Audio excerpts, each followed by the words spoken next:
streaming visual novels compared to games. Why? I don't know. I always think that I'm gonna do something terribly wrong or something. Hello, everyone. Hello, chat. We've got a lot of pre-chat activity today. Like saying a wrong word, or? No, like, I don't know. Like, I'm gonna fuck something up. Like, it's not. I don't know. Oh, okay. Hey, chat. I said I need to finish the coffee. Go live without me, and Mouse said no. We'll wait. So it's not my fault. We're late. Not my fault. That's I was being courteous. You're gonna turn that around on me. All right. I'm not gonna get blamed for your courtesy. No way. No way. I take no L's. Stream duo infighting already begun. It began before the stream started. All right. Thank you, August, for resubbing. Mouse, apologize for your rude and hurtful message to me in book chat. I shan't. Would you like to know what I said to August in book chat? Sure. I said, hey, just wanted to let you know you have terrible book taste. Like, seriously, dog shit. Like, do you hate Vonnegut or something? You've single-handedly ruined book chat for me. Every time I log on Discord now, yeah. I'm waiting for your fucking message of, I read a Meow Meow comic book about a cool cat having a big adventure. Just thought you should know.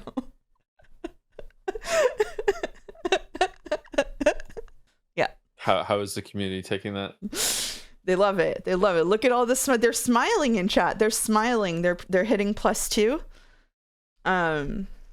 Okay.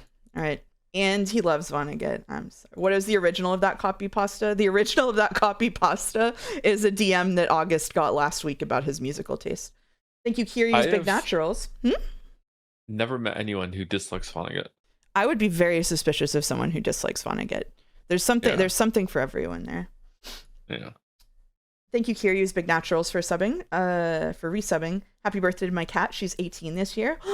Oh, what a nice elderly old lady. Happy birthday to your cat. Absolutely. Absolutely. All right, so I don't want to delay stream start too much because we have the dolls and then we have the regular fan art, and then the fan artists, as a fun surprise, prepared a bit just for us, mostly for me, but you can marvel at it because it's inadvertently your fault because this is the community you've created. So Marvel. So you're okay. So we're gonna do the dolls. There's a new doll to surprise you with. So full of surprises today. We're gonna do the dolls. We're gonna go through 43 pieces of fan art, and then we're gonna get to reading. So if you're the kind of person who's just here to watch 428, you should stick around because a lot of the fan art is actually pretty good. We have a lot of good artists, but you're gonna be waiting. So you just listen on your stream, Joe. We had 2-hour Umineko fan art segments, and on this stream we're gonna have this one. So okay. It's just that's okay. I'm fine with that. Can't wait for the Kingdom Hearts fan art months. We're gonna have to have like a full Kingdom Hearts fan art stream. The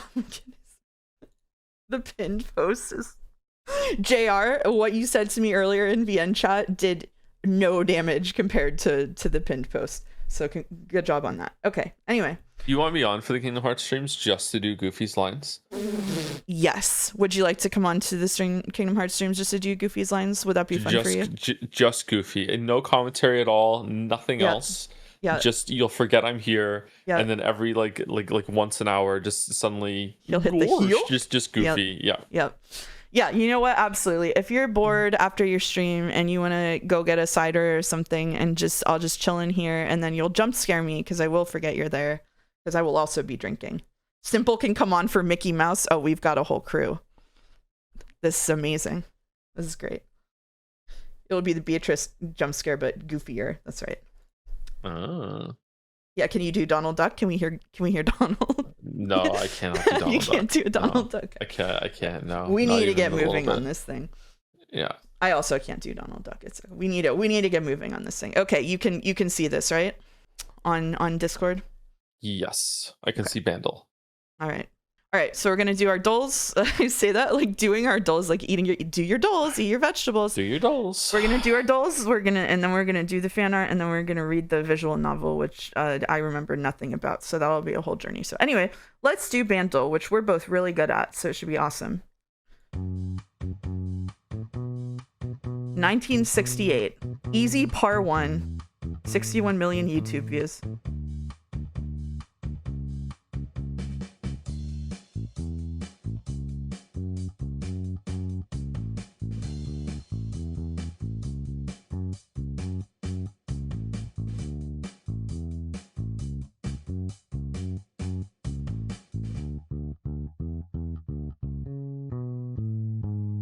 I have no idea. That was just easy par 1. I don't know. I don't know. I have no idea what this is. I don't know. All right. Well, we missed par. Let's keep going. Oh.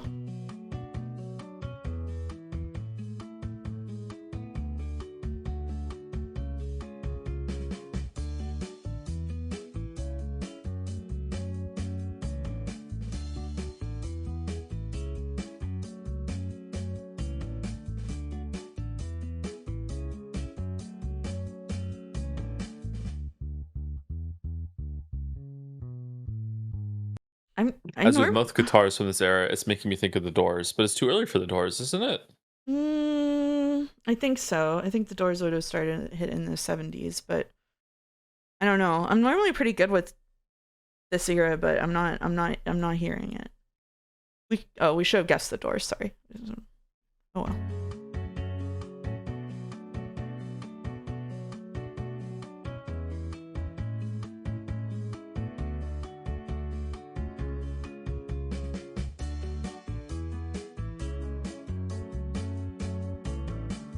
I know this song for sure.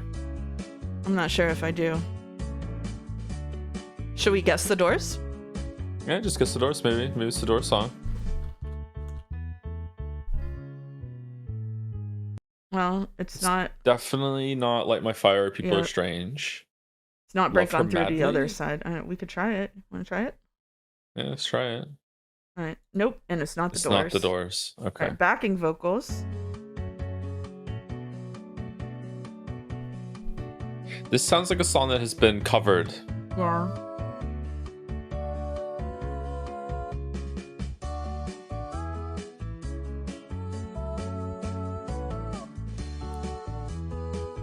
I don't know if I've ever heard this song. It's Super Mario 2.5D slot. Do you know what I'm talking about? No. Running through the levels, the fucking flowers singing these fucking songs. My God. In the glor- Okay. All right. Should we just go to Glorp? Glorp me. Glorp.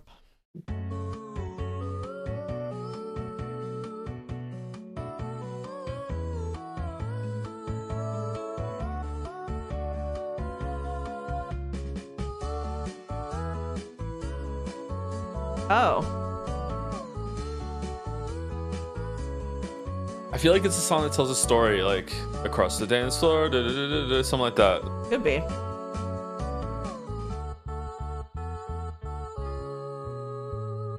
I don't know what this is. I don't know what it is either. I do know the song. I speak a small blessing. I say a prayer. Say a. Just prayer, maybe. I Say a Little Prayer by Aretha Franklin. Okay. All right. Oh. Okay. This was on Glee. I see. Oh. Oh well. All right. Vandal's been hard lately. Vandal is it on? Are you gonna take it off the roster? I don't know. Like I like it to get exposed to more songs, but I feel like I'm wasting my time. Straight to Scrandal? Holy shit. Straight to Scrandal, yeah. God damn. And we got our overlay. And do you wanna ask him? Can we choose it? Yes, we scran. Yes, we scran. Yes, we scran. Probably. Yes, we scran. All right. Maybe. First, we gotta let them farm our data. We've got cod and chips with mushy peas, halloumi, and chaat masala versus roast pork with stuffing, chips, and onion gravy. I think right. Oh, I'm feeling right too. Surprisingly, usually I go with the fish, but I'm feeling kind of right. The fish is sort of anemic looking. Everything's kind of green. Yeah. Yeah. The green has infested everything. I'm gonna sneeze. I'm gonna sneeze. Excuse me. He sneezed. Right is Right deranged. is also cheaper. Right is cheaper. Yeah. There's green in the brickwork too. That's true. There's moss. It's changing the whole picture. Okay, let's go right. Thanks for voting. No problem. Oh, it didn't even matter. Shit. Okay. Yeah, it was the yeah. Finding out 28% of adult players watch Glee is funny. That is funny. All right, we've got cheeseburger with crumbs on the right, or burger and pint on the left. I think I go left here. Just for the pint? Also because this burger looks better. This burger looks like it's actually a hand-formed burger that was like ground beef that someone made into a mix, as opposed to this right one, which is like from a box. Is it 3 times the price better though? It does have a pint. It does have a pint. Okay, left. You've convinced me. Nice. Wow. Nice. The ketchup did help. Yeah. Okay, we've got Makara Paranat. That's sorry, Balder. Chopped sausages, curly fries, and condiments, and butter chicken grilled cheese toasty on the right. Ooh, I would try either of these. What do you think about curly fries? I love think curly unnecessary. No, unnecessary. Unnecessary. I love curly fries. So when I was growing up 1,000 years ago, there was a chat. I want you to imagine this. Listen to this price point. Whenever we used to go to swim at the local pool, and then for lunch we would walk down to the local pizza place, and they had a container of curly fries bigger than this one for 50 cents. No, sorry, 35 cents. It was 35 cents for curly fries. Holy shit. That is what it was like in the 35 60s. cents. Yep, that is what it was like. Yep. 35 cents for curly fries, 50 cents for a slice of pizza. Eating your 35-cent fries, listening to Aretha Franklin. It was a great time. Yep. Wouldn't it have been pence then? No, cents in the United States of America. Dollars and cents. I don't know. I feel like this is anyone's scran. If it's just based purely on the food, I would go right here. I think right looks absolutely delicious. However, left is a bit cheaper. Left is cheaper and the presentation is better. But like the presentation is better doesn't make it more scran. So it's a little right might be soggy. Right does have a soggy debuff, probably. I have to say. See, to me, soggy is a buff. Soggy is a buff? On some things, yeah. Oh man. The more I look at left, the more convinced I am that it's great. Balder agrees. All right, let's go left. It's from Finland. He's compromised. True. Maybe that's what he meant. He finally saw that it was Finland. All right. Well, we'll go left. All right. Okay. Damn, it was left. All right. We've got short-ribbed grilled cheese for $11.70, which looks... let's say that doesn't look great, versus a fish finger sandwich for £4 with real mayonnaise. Thank you, Hellmann's. The more I look at left, the more I think that it's good. You know what looks good on the left? That piece of toast underneath it. That piece of toast. That's what I mean. Yeah, actually. And you have to think that the toast of the slice that we're seeing at a poor angle might be just as good. Yeah. Right does not score highly, if I remember correctly. Left is expensive for what it is, though. I don't know. I feel like left might take it. I feel like left, yeah. I think left. Okay. Yeah. All right. Okay. All right. Wow. Lock in. That's Dallas. Those ribs are probably good. That is a great point. Texas barbecue is the best barbecue, and I won't be taking questions. So we've got margarita pizza for £10 versus double cheeseburger with sausage and bacon for $7. That pizza looks really good. You think? For a margarita pizza, that pizza looks really good. That's the first margarita pizza we've had on Scran that I think looks good. Where's the basil? I don't give a fuck. What do you mean? What do you don't give a fuck? Margarita pizza has 3 things on it, and 1/3 of the things are missing in this image. What do you mean? It has cheese, it has tomato sauce, and it has margarita. I'm assuming that's all there. There we go. It's fine. It has margarita. You're trolling. Right looks so good. Like, right, the lighting is really bad, but look at that. Oh, it's greasy. It's good. It's soaking up the beer. It's 2/3 of the price. There's a burger buff. I think the lighting is good on right. I think it's making the cheese glisten. It's definitely right because it's pizza buff. But I think left looks good. What do you mean? What's wrong with left? Left is like fine, but it's not a good margarita pizza. 1, 2, 3, 4, 5, 6. 5 out of 6 slices on left look good. The top right slice has like, I don't know what happened to that, but there's no cheese there. The rest of it looks good. Okay. All right. They're both pretty It was high. high. It's okay. It was high. All right, we've got chicken tenders and chips on the left with a garlic and Parmesan sauce. And on the right, we've got chicken Chops. strips and waffle fries. Yeah, chops with chili mayo. This is anyone's scran. I would go left here. I do not like the look of the chili mayo. Waffle fry. Chad agrees. Chad says right. Left looks sour because it's got a cream-based sauce. I've never had chili mayo. I mean, it's just they put it in a blender with some chili flakes in it. Let's be real. I think I don't like waffle fries. Like, hold on, I'll eat them. It's not like I dislike them. It's just that it's too fussy. So the chips are equal on both sides to me. I think the tenders look better on the left. The price is exactly the same. So it comes down to the sauce, I think. Yeah, I think the right sauce is better, but I'm going to take umbrage with Jelly and chat complaining about the powdered cheese because those are actual. That looks like grated Parmesan to me on the left, and I would rather have grated Parmesan than American cheese product, which is what right reminds me of. So I have a love-hate relationship with Parmesan, so I don't know. Now I'm leaning more toward right for my own like enjoyability, but left might be it. I don't know. Let's go right. You know what? I say we Really? go right. Yeah, I don't know. The chicken strips look dry to me though. They are dry. They look freezer burned. The chicken strips look so much better on the left. Yeah, they look the chicken strips look freezer burned on the right. Actually, if you look at it. Yeah, but a Scramble pundit's gonna even recognize that. I don't know. Chat didn't. Both fries look bad. Bad. Left side's fries are too pale. The waffle fries look like they might have come from the freezer too. They do, yeah. Left, I think. I mean, I don't know. Now I'm reversing because first I said left, and then I was convinced about right, and then I noticed the freezer burn on the chicken, so I'm reversing course toward left, I think. Yeah.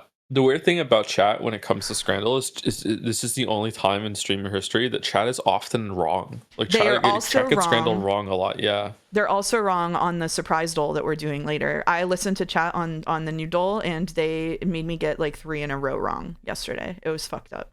Damn. Yeah. Want to go left? Hey, I have one of the best Scran track records of all time. What are you talking about? I do good at Scramble, despite being so sheltered culinary, I guess. Are you gonna go left in defiance of chat? Let's go left in defiance of chat and eat our words. Yeah!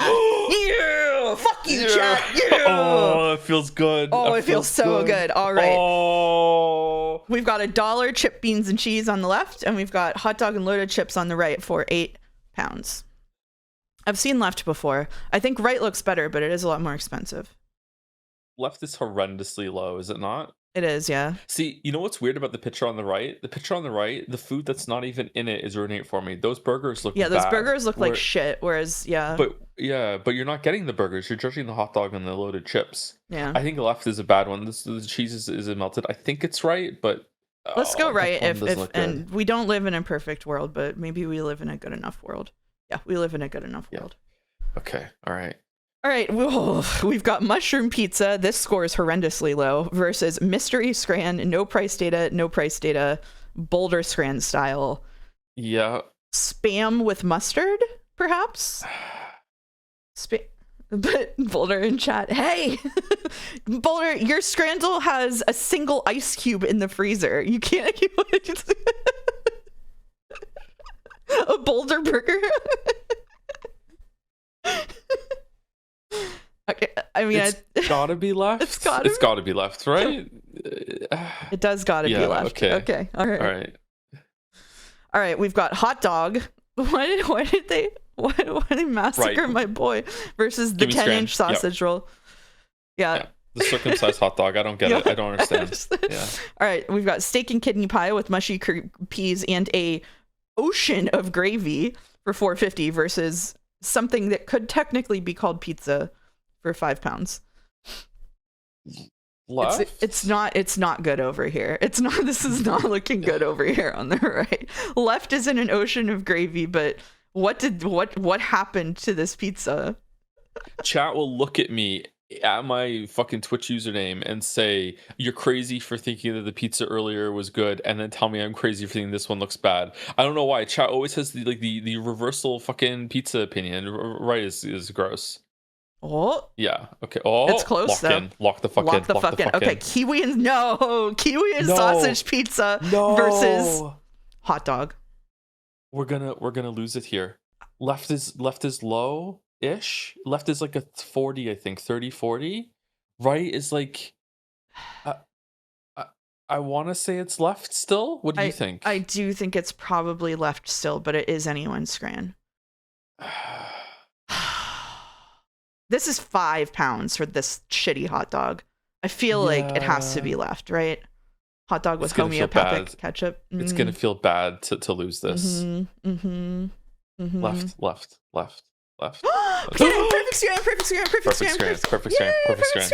Perfect scran. Peerless scranners. Yes. Left by a perfect scran. Okay, we've got Steamery. Ready for Steamery?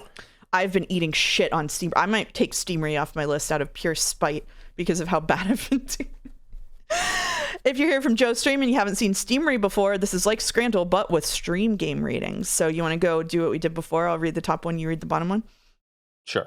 All right, Sky Road is a casual game for all ages. It doesn't take much effort. In a calm atmosphere, choose an emotion for yourself and take a ride along the celestial road, collecting coins. The further you pass, the more reward. Versus Ashley Clark, The Secrets of the... It's a bit Ancient small Temple. on my screen. Ancient Temple. Detective... I think I've seen this before. Detective Ashley Clark investigates a case in a provincial town. An accident happens in a closed zoo. Zoo employee was killed by animal. What? At first glance, nothing unusual, but the heroine realizes that it was not an accident. Something very strange occurred in zoo. Now you might be tempted to say, because this is nearly incomprehensible, that bottom is going to lose. However, what we've discovered is that the hidden object games have just the most die-hard fan bases. It's got to be the bottom one, right? Like it's bottom one. I think so. Yeah. It is. Yeah. Okay. The top one is a crypto scam. It does look that way. All right, we've got Element Clicker. In Element Clicker, you click on elements to gain even more elements. Every 3 hours, you get a new element added to your collection. Each element is crafted by our amazing community on Discord. Come hang out with us and let's grow into something extraordinary. Versus Malice. Expose, endure, and expel evil from innocence on your hunt through a corrupted city. As Noah, former priest turned demon hunter. You'll perform exorcisms, forge precarious alliances, and strengthen your deck of arcane tricks in this unholy roguelike deck builder. Not only do I think it's left, I'm going to play it after stream today. Is it by left? Do you mean bottom? So down. Lydia. You're into Lydia? That's okay. We have any other? Wait, how much is bottom? Bottom is 975. Okay. I thought maybe it was 75. Top one is free. Yeah. Yeah. The top one is a clicker game where you're gated by hours goes against the whole concept of a clicker game. I think it's. So what I've learned doing Steamery is there's a whole genre of, you see how it says Steam achievements? This is people who try to get a whole bunch of Steam achievements. So they make these games as basically some kind of pyramid scheme or something to get Steam achievements from it. Okay. Community engagement farming game. Yeah. Free games can't have them. Oh, I don't know. I mean, I think bottom, but there's a chance that top will get it just because of the fucking weird nature of the community. It has 20 reviews. No one played it. Okay.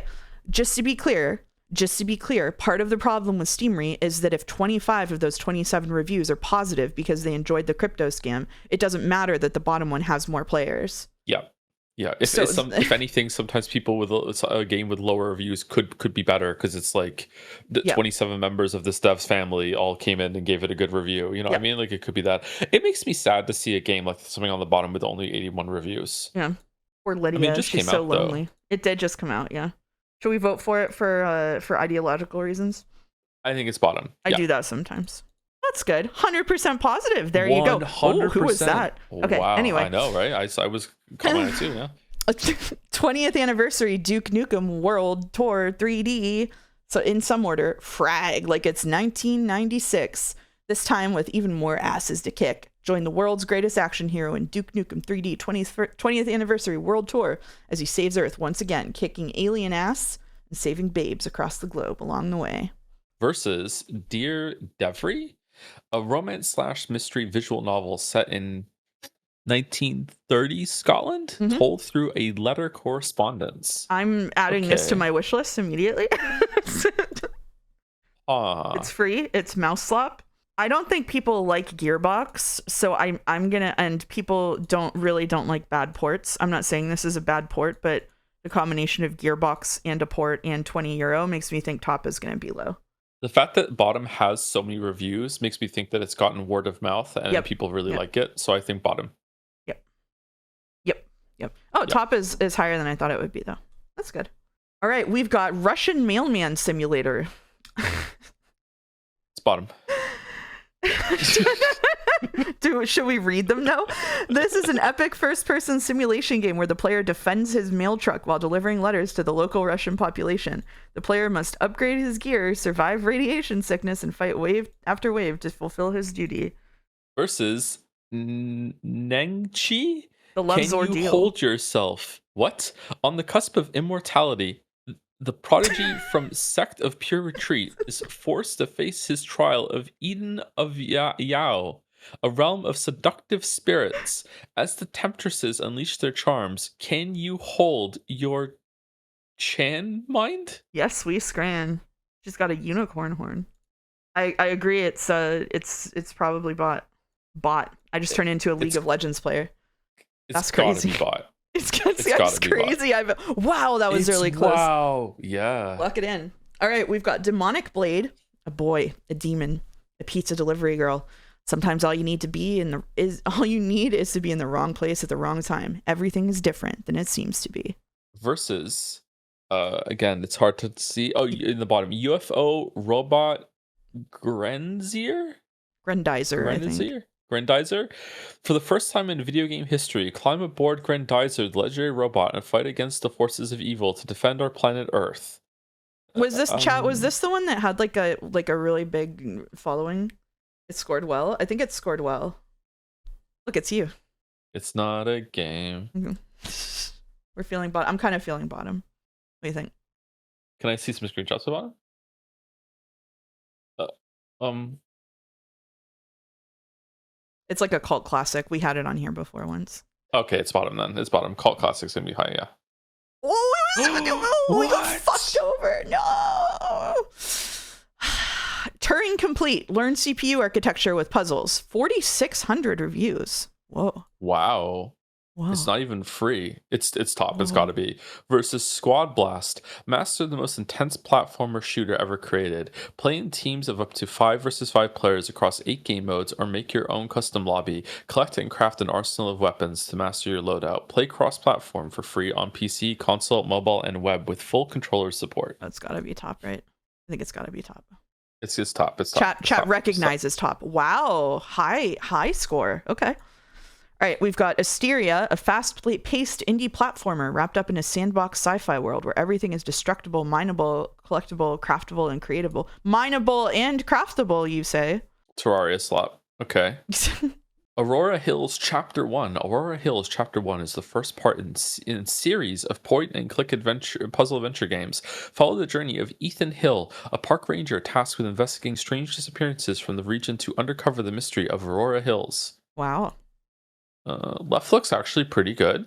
Is left bottom or top? Yeah, I'm sorry. I don't know why I'm doing this. Yeah, I just need to know where to map it onto. Sorry. Yeah, because if anything, bottom should be right. Because it's like exactly. I don't know. Sorry. It's okay. This does look pretty good actually, and it's got 2,800 reviews. Top has 250. I say bottom. It is free. Yep, bottom. Wow. Okay. Maybe I need to do my Steam wish list. Okay, Moncage is a unique puzzle adventure game where you explore a fascinating world trapped inside a mysterious cube. With each face displaying a unique scene, you'll have to leverage the illusions and discover the hidden links to solve the puzzles. Holy that shit, sounds I'm in. cool. I'm in. We've got some bangers I've never heard of today. What? This looks good. This is awesome. This is cool. Yeah. Okay, versus School Labyrinth. School Labyrinth is a 1-to-4 co-op horror game set in a randomly generated school at night. Cooperate with your friends and try to escape from the school building. That could be fun with friends. It's friend slot. It is friend slot. I still think top takes it. I think top takes it too. Yeah, top looks really cool. I would like to play top. Yeah. Did you? inexplicably, like, Bitcoin collector spinner's attack is a colorful game in which you must avoid traps, evade spinners, and collect bitcoins, changing gravity and teleporting at your own discretion. Profession Investigator. Profession Investigator is an immersive simulator with a text-based interface in which you have to deal with real criminal cases. The game uses materials from court archives and specialized literature. It's in Russian. I don't want to vote for the fucking Bitcoin Cyrillic. game. I also don't want to vote for the Bitcoin game. Yeah. I say we vote against Bitcoin. Yeah. Pat says bottom looks bad, but 100% legitimate, 98% positive score, doesn't lie. Zero G Arena is an arena shooter with zero gravity, ragdoll physics, grappling beams, and magnet boots. 710 reviews on that one? Yeah. Okay. Versus Knights of the Cross, a story-driven deck-building RPG set in the history of Crazy Zacy. Knights of the Cross, unlike traditional deck builders, the teammates you recruit decide the success or failure of battles. Fight the war against the Teutonic, or tackle, it's not just bad reading, chat, like the text is also really small on my screen, or tackle rogue-like, oh thank you, now I have no excuse, or tackle roguelite runs in this strategic deck builder unlike any other. Do you want to look at her? Bottom. Okay. We can go bottom, yeah. This is early access up top. And shooters are hard to get right. I think, this is a roguelike deck builder.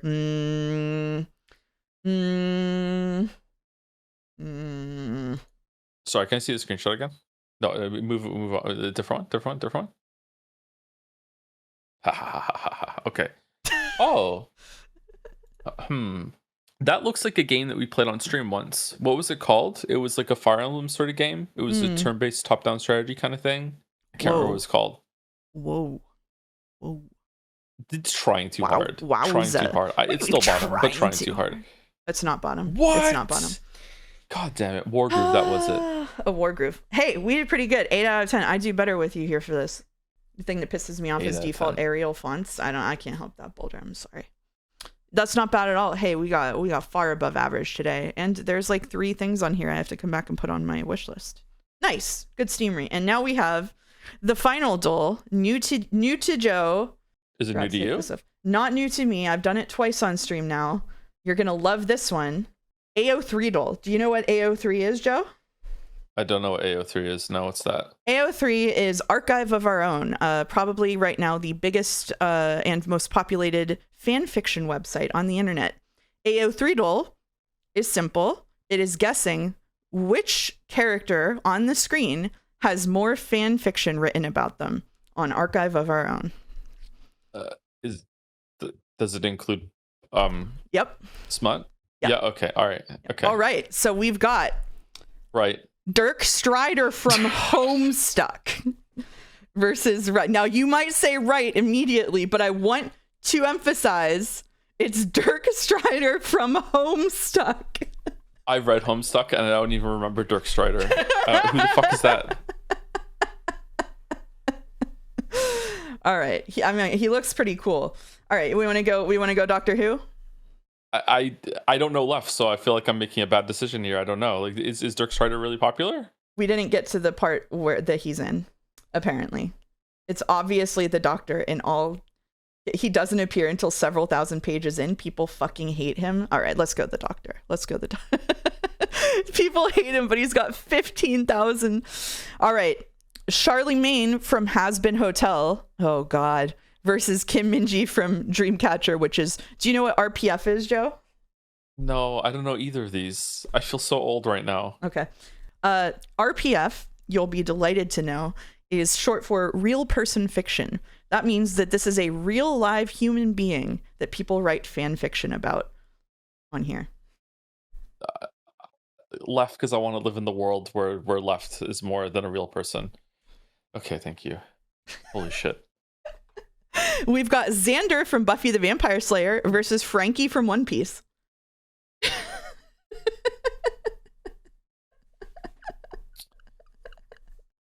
Is fanfiction more popular now than it was back in the day?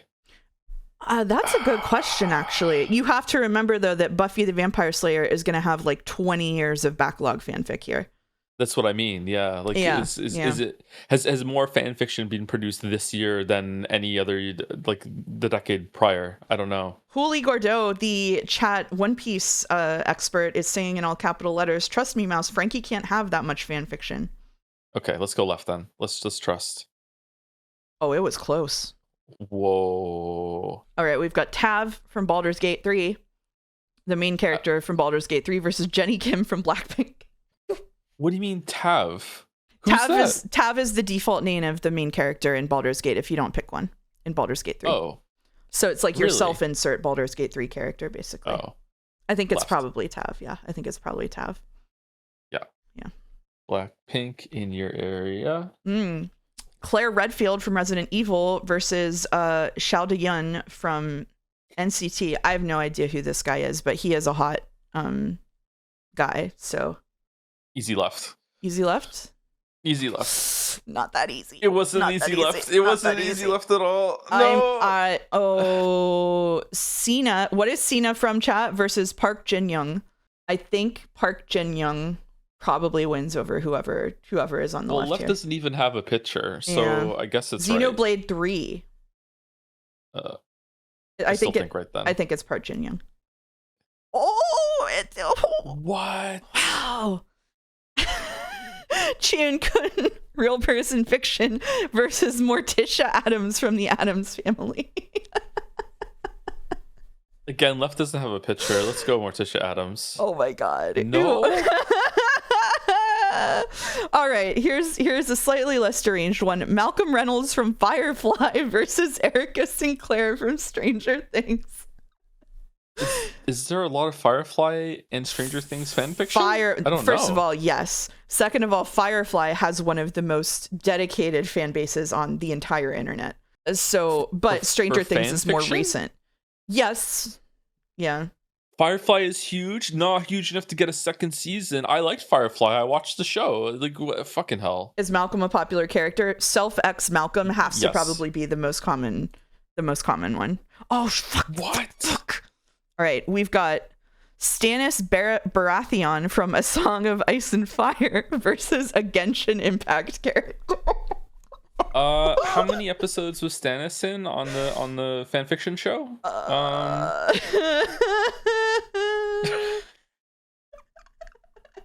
The Genshin Impact character, is it? It's Wifles on the right. It's Wifles, yeah. You really? What I love about this duel is that it gets you to, it's just the most deranged hypotheticals 10 times in a row. Like, you really have to think about things you never want to think about. Okay.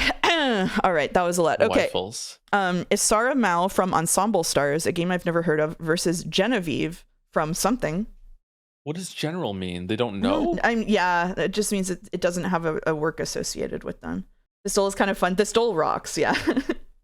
I have no idea who Genevieve is. Left is Fujoshi slot, but I'm not sure how huge it is. Okay. Genevieve is just someone. I think that in the case of when there's no picture, you should go with the one that's the picture if you don't know who it is. That has been wrong twice so far, I'll point out, but I think we can. Let's go the opposite then. Let's go the other one then. I'm gonna go. Somebody in chat said that this is from an Otome game, which means it's an idol gacha. It might win. What, Genevieve? Fujoshis are powerful. From King Arthur Legends. Genevieve. The left one is idol. Genevieve images. Genevieve anime. This still makes you feel like a 98-year-old leaf cleaner from Yorkshire. A little bit, yeah. Genevieve Arseed? Genevieve was a consecrated virgin and is one of the two patron saints of Paris in the Catholic Church and Eastern Orthodox Church. It doesn't say RPF. Oh, right is from Bridgerton. It's going to be left then. It's not left. What the fuck? How does Genevieve from Bridgerton? Genevieve 4000. Bridgerton.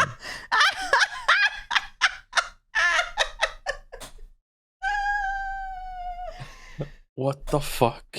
Bridgerton fucking... Okay, whatever. Maybe general includes every single Genevieve tag there is. I think it must, yeah.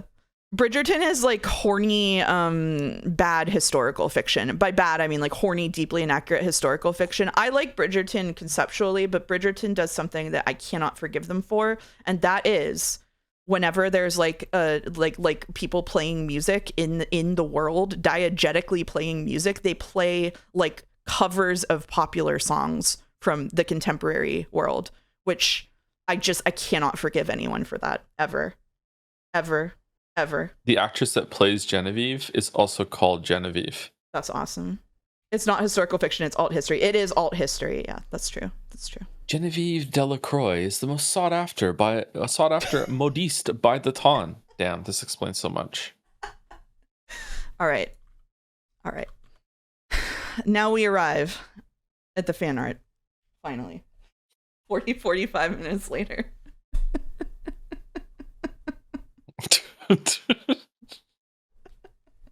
The fuck? So we're gonna be going through this fan art and I'm gonna have to explain like half of it to you. So the other day I was streaming a game and I finished it early and I had extra time left over. So what I did was fire up American Idol for GBA. And if you never played the American Idol game for GBA, oh, it's awesome. It's awesome. So kicking us off is Mega Geeko with this American Idol fan art. Mouse is competing to be America's Idol, but has noticed that the judges have a bias. Wanted to try and emulate the low poly look of the game, which ended up being a lot of fun. You have to pick your clothes for every show, and I got like the worst score on fashion every single song. They hate my fashion. They hate how I look. They can't stand me. I think you nailed the low poly look. Like, this is so iconic. This is so good. Yeah. That was a bit of a gas leak stream. So the thing about American Idol GBA, did you play that game somehow? No. Okay. Never heard of it. So you know what American Idol is?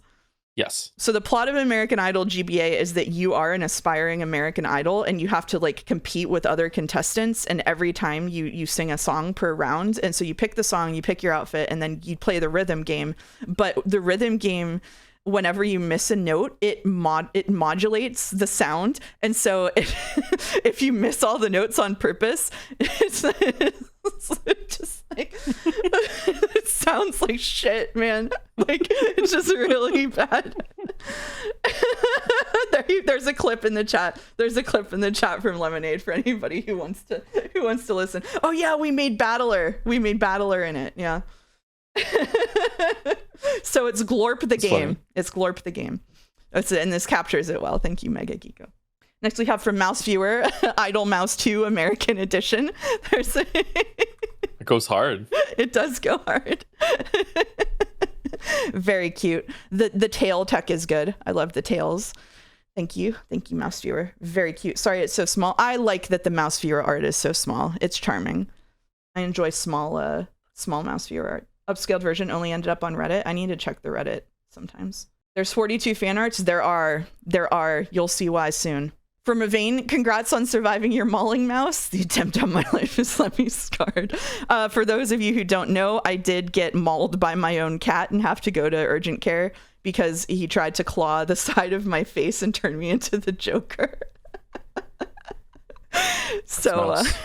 Someone in the Discord tried to call this Kingdom Hearts, and Ravane very indignantly said, "No, this is pre-Disney Star Wars."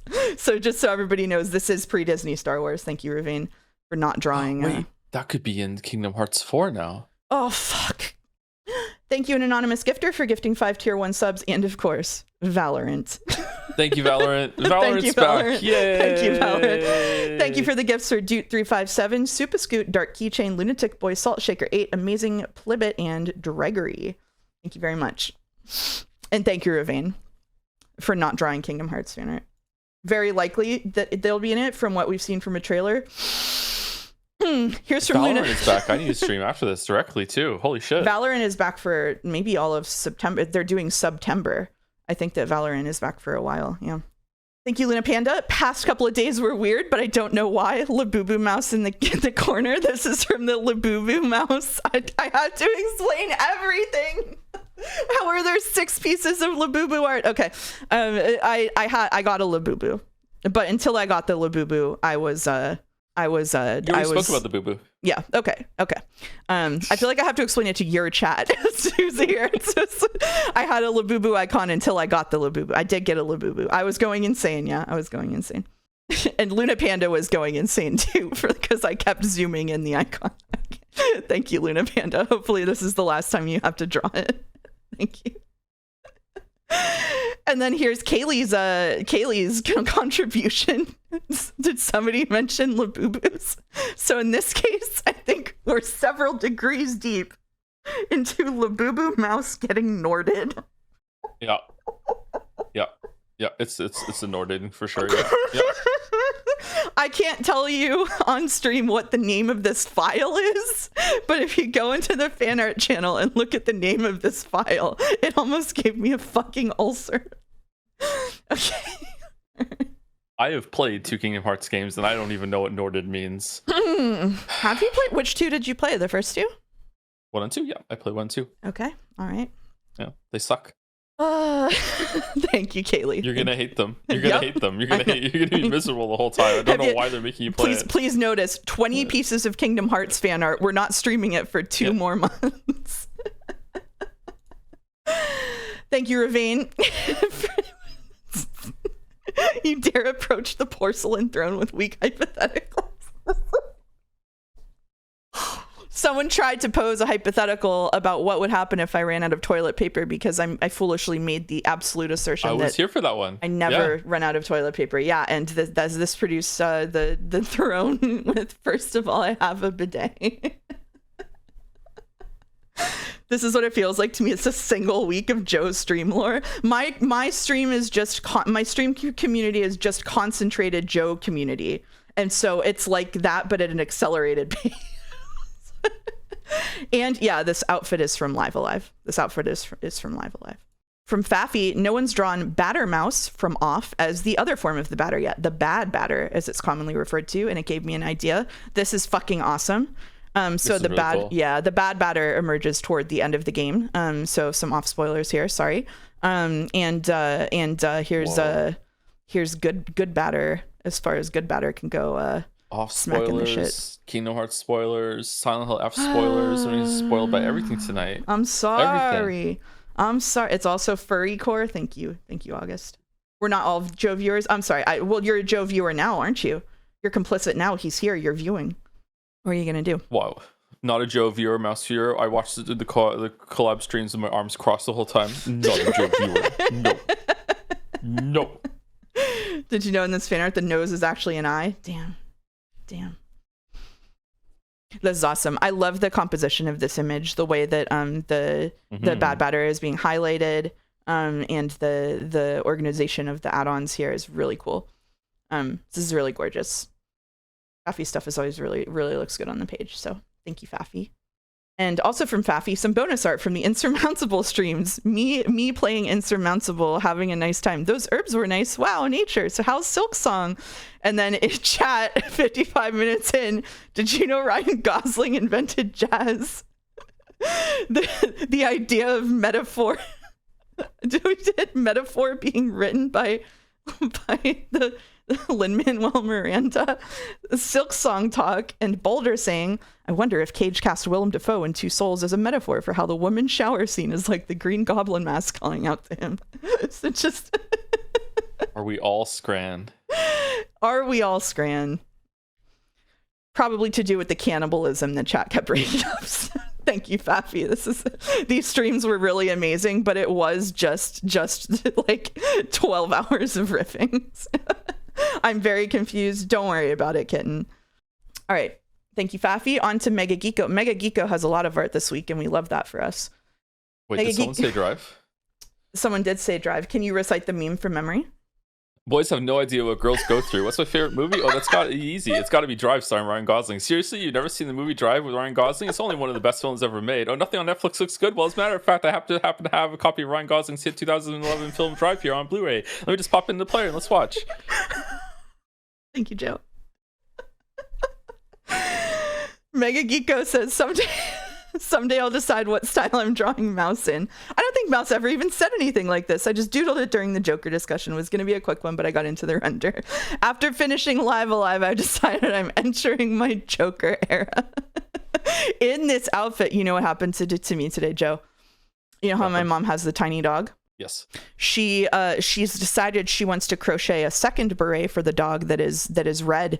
And she said, you know, I think for Halloween, I want to get her a little black and white striped shirt and a little red beret so she can be French for Halloween. And I said, what if you strapped a baguette to her back? And she was like, why would I do that? And I explained Expedition 33. And she was like, we're having a contest at work for pet outfits for Halloween. And everybody on my team is like 25 and a gamer. They would be so impressed. And I was like, yep. Oh, so she's doing an Expedition 33 costume for her dog. Yep. Wow. That dog hates being dressed up too. Yep. Hates being dressed up. Yep. Yeah. So she's gonna look miserable in the French outfit, which will just add to the immersion. I do dress like this in real life. It's true. Accurate photorealistic mouse. Thank you, Mega Geeko. This is really cool. I love your use of colors. The way that you did the orange in the other off picture was really cool, and this looks really nice too. From Oko, mouse, the image that became my icon currently. I love this mouse. This mouse 100% serves My Little Pony somehow. I think it's the mane of hair. It's pony structured. It's pony coded. But I love it. And thank you, Oko, for including pockets in the skirt. Absolutely. Oko in the chat going Lamau. I like skirts with pockets. All skirts should have pockets. No, I don't want to say all, because maybe there's like some fashion thing where you don't want pockets, but pockets are good. You can especially in a skirt like this, you can basically hide it completely in the pleat. So I think that in most cases it's good to have, you know, like we don't get pockets in our jeans, so we might as well get pockets in our skirts. Aren't there fake pockets on jeans? There are, yeah. They're baby pockets that you like can't even fit a single earbud into. I can basically carry all my groceries home in my pockets. It's fucked up. That's not fair. Skirts should have pockets with zippers. So do you easy. Agree? Yeah. Zippers would be nice, yeah. And thank you, Oko. For Mega Geeko again, Mouse said during Scramble they want a pizza dog. I had to do some searching, but I found one. Look at him. Such a good boy. Pizza dog is insane. I would not eat this pizza, chat. I don't know about you. You wouldn't. I would. He's too friendly. I love the 2 olives. It's just a representative of olives on Scramble pizza. Is the dog Margarita? There is no basil to be seen. The toes are good. We love the little toesies. So much inbreeding to get this dog. Just imagining people smushing pizza slices together.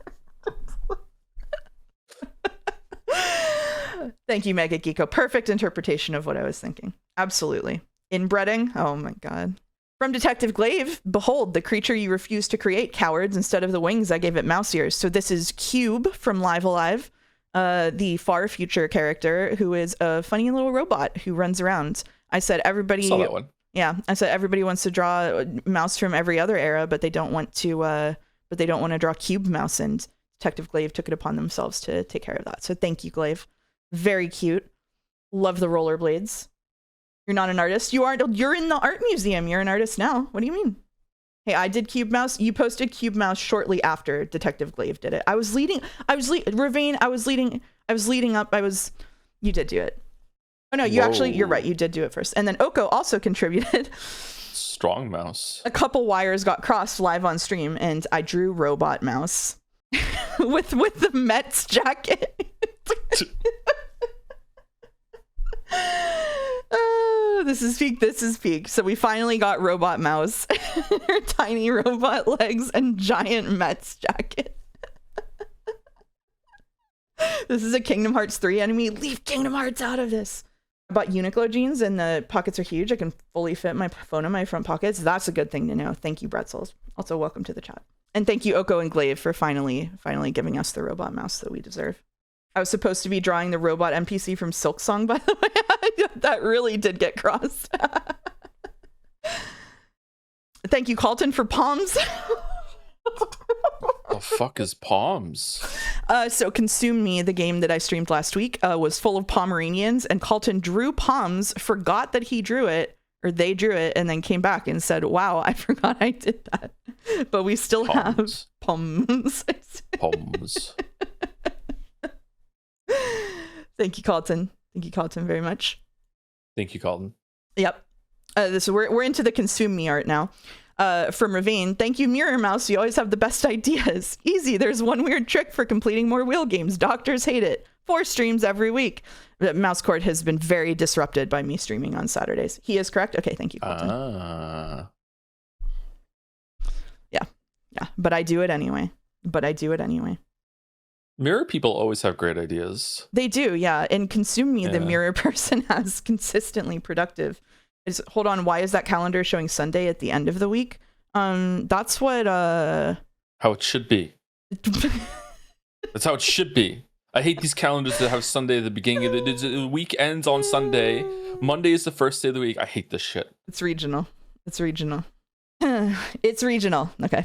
Thank you, Ravine. From Luna Panda, every experience is unique and there are no coincidences. Me playing Consume Me. Wow, this is so accurate to my experience. And the Consume Me dev in the window. This is great material for my next game. And then the chinchillas on the floor with one of them angry. I forgot to tag them. One of them angry because he's in a cone. One of my chinchillas is in a cone right now.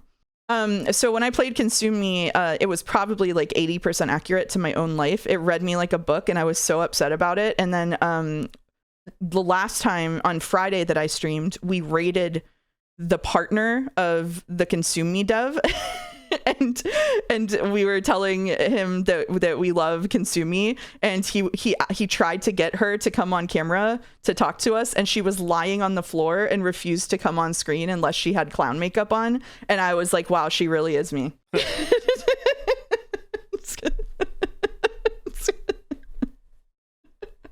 This is funny having seen her on the Action Button stream. Yeah.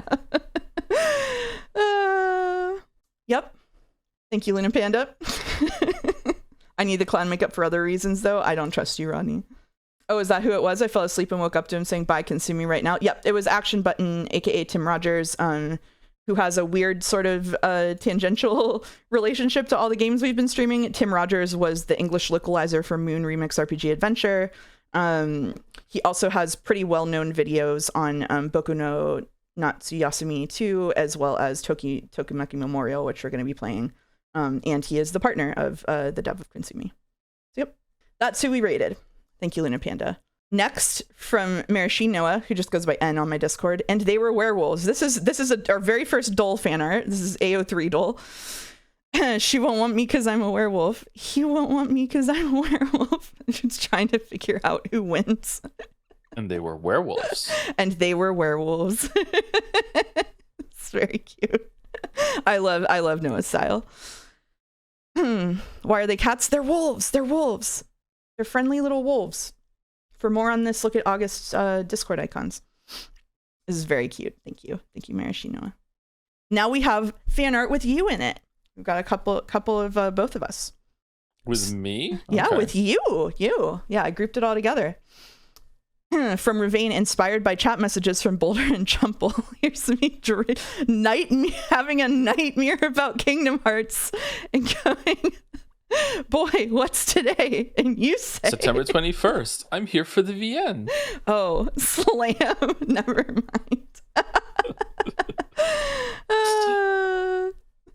Awesome. Thank you, Ravine. And then here's from Mega Geeko, Mouse and Joe on the scene in Shibuya. Decoy victim number 69. Nice. Always be creeping. The decoy victim. I know it's hard for you because you try to look less conspicuous or undercover, for fuck's sake. That's funny. It's a funny crossover there. Damn. Yeah. The cosplay mouse detective goes super hard. I love this style with the black and white and the hatching. This is really cool. Mega Geeko was busy for this fan art section. Thank you, Mega Geeko. And then we have from Luna Panda, choose your protagonist for the Scrandle. Mean Mouse versus Mr. Dick Reader. Yeah. Another decoy. Love decoy. I love decoy.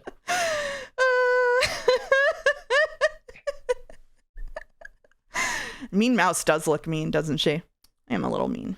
But not all the time. Thank you, Luna Panda. I wish I had these pants. I would wear those.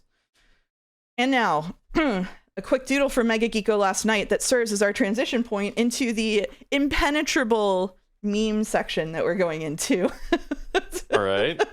I'm here for it. Okay. Well, how the hell did I end up here? We are now entering Moose Country. Be aware of roving artists with plans for shenanigans. So Moose Country. The artists in the bushes. So probably like a month or two back or something, Mr. Sunrise made art for the stream that of their original OC Do Not Steal, and I tagged it as Moose because it looked just like Mouse, but Mr. Sunrise said it was a different character, so I tagged it as Moose. And yesterday I received 21 pieces of Moose fan art for an alternate universe character version of my Mouse persona. Am I just the token Canadian that lets you get away with showing this or something? So here we are. If you remember, Colton did art of our characters in D&D style. I remember. Yep. Colton says, inspired by the fact that thanks to Mr. Sunrise, there's a moose meta tag on Mouseum, I wanted to make fan art of an alternate mouse that goes by Moose. This one is inspired by the drawing I made a bit more than 6 months ago, the mouse and the dragon. So now we have the moose and the cat. The Museum. Yeah, the Museum. Yeah, we're on the Museum now. This goes Gale? hard. It is Gale. I think that is Gale. I didn't tag Gale. I'm sorry. I don't know if I should say I'm sorry or you're welcome. Both, Mr. Sunrise. Baldur's Gate 3 had so many good jokes. Baldur's Gate 3 had a lot of good bits. Yeah, a lot of good bits. All right. Thank you, Colton, both for these banger illustrations, the ability to make it look like a moose instead of a horse, and for kicking off this whole thing. Colton is responsible for what is about to be shown to you. So. From also Colton, here's E-Moose. It's inspired by the E-Mouse outfit last week. So this is Emo Moose. From Dalmik in the corner, what no Labubu does to a person.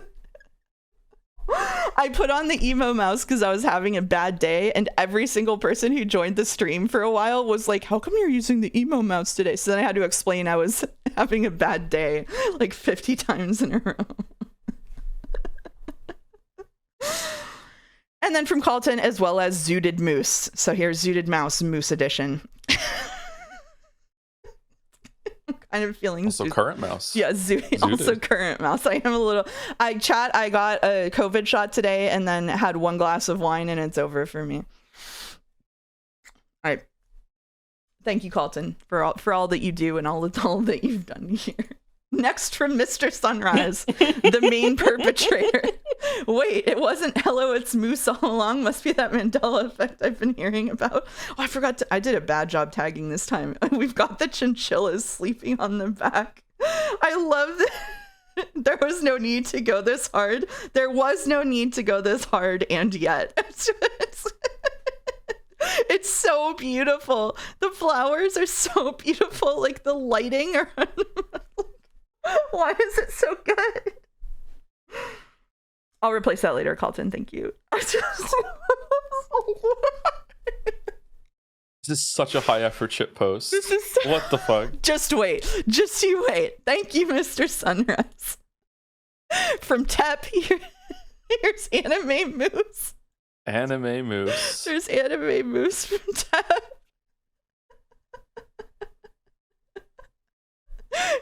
I love the shape of the antlers. The ears. Oh, is this Utena? I was wondering what this outfit was from. I forgot to ask. Dare I say this fan art is revolutionary? Oh, this is anime, Joe. This is anime. Okay, thank you for telling me. I have no idea what Utena is. I have no idea. That's okay. Thank you, Tep. Looking good. We've also got from Ravane. I made a note here. I'm not making a Poodoo tag. Chat, I have to go. The Poodoos are fighting over the water bottle again. I guess alternate universe moose has poodoos instead of chinchillas. The northern poodoo, Pudella mephistopheles, is the world's smallest deer and native to the Andes. The species is in decline due to habitat loss and population fragmentation. Moose removing 2 healthy males from the breeding pool has likely done immeasurable damage to conservation efforts. Instead of a mouse with rodents, you're a moose with deer. Very good. Very good. Do they really fight like this? Do they stand up? I guess like most deer fight like this. They stand up and they smack each other, so. Do you think in the future, if they could genetically engineer miniature versions of animals to keep them as pets, do you think that would be immoral? Yes. Yes? What if animals were happy? I mean, like, so, like, I just can't, like, I don't know how you would make, say, a small lion be happy, right? Like, just cooping them up in a house. Like, they have to, That's true. That's true. House hippos could be real. Like a small pig or something. People already keep pygmy pigs. They grow up. They don't stay small. They don't stay that small. Genetically engineering an animal happy is more immoral. I agree. Yeah, I think cupcake pigs are real and they don't get bigger, right? Don't cupcake pigs stay little? I think that seems like a real thing. I had that phrase in my head, so it has to be real. That's just streamer law. And now I ignore chat, so I don't find out if I'm wrong. Thank you, Ravane. Teacup, not cupcake. Teacup. That's what I meant. Thank you, Hooli. Y'all obviously got it wrong. Californian moose has antlers because of her bisexuality powers. They look cool. I missed the Labubu. I have to re-tag everything. I did this in a hurry. I missed the Labubu.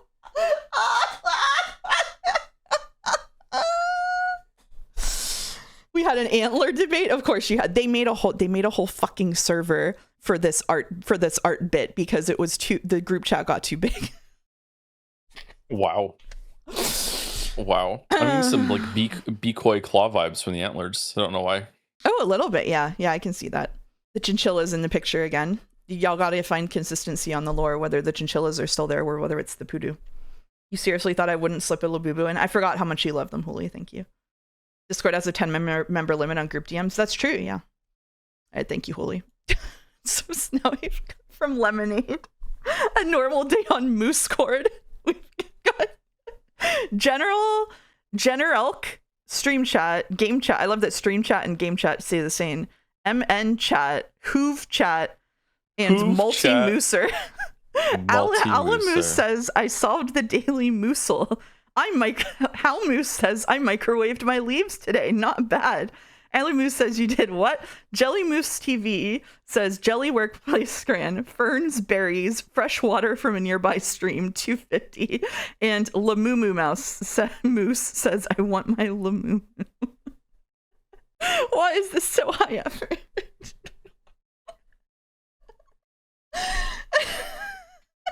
Alright, antlers hats. In chat says, how you doing? How you doing says, I would say that. How you, also known as the mouse of the Sakimea streams, not only microwaves milk before pouring it into their cereal to have cereal with hot milk, but also leaves the tea bag with the tag in it inside the tea and does not take it out while he drinks it. Okay, the first one's fine. The second one, what? No. Oh, microwaves the cereal too. Okay, that's too far. Warming up the milk is fine. The first one is not fine. What's wrong with that one? Some people like having like warm milk with their cereal. I don't, but some people do. And puts jellies in the tea to soften them up. That's right. Boulder can't believe they didn't DM him to make moosel. I mean, Boulder, you think they're done with this bit after today? Microwave? What's wrong? Microwave is the best thing to heat up liquids if you don't want to use the kettle. Okay, we're not having this talk. Let's move on. Thank you, Lemonade. I'm not derailing. Also from Lemonade, the chinchilla hurt his foot. Guess Moose must carry them around Disneyland Paris. I love if you zoom in over here. It's a France Metz flag.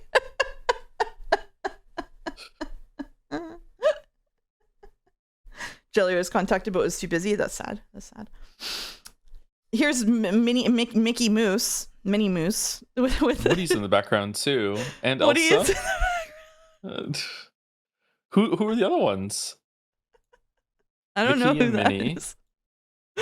Oh, this is I don't know who those Allison. are. This is I think this is like Mouse Squad members. This is Allison. Oh, okay. Here's Goofy. That's Goofy and Sora. Oh, is that Sora? Okay, so I should have tagged this Kingdom Hearts. My God, I did a terrible job tagging. This is what happens when you don't have Boulder tagging for you. Thank you, Lemonade. From Faffy, who pondering the spherical dessert. When I was on my business trip recently, I went to a restaurant where for dessert they served this. They served this. Everything in the fishbowl was edible, so it was like the bottom was full of chocolate mousse, and then mousse will become relevant later. And then they had like candy flowers, and the mushrooms were all different flavors of mousse. So this one was a cherry mushroom. So this is real. How are there so many mousses? Through conspiracy. In a fishbowl? In a fishbowl. Yeah, I'll send you a picture of the real thing later.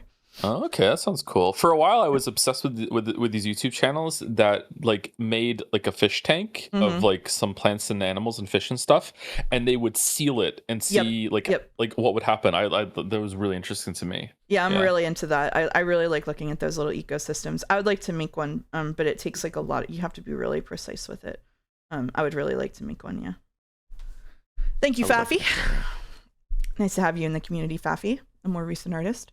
Next we have from Mega Geeko again. I think I misunderstood. What's happening? This is Moose.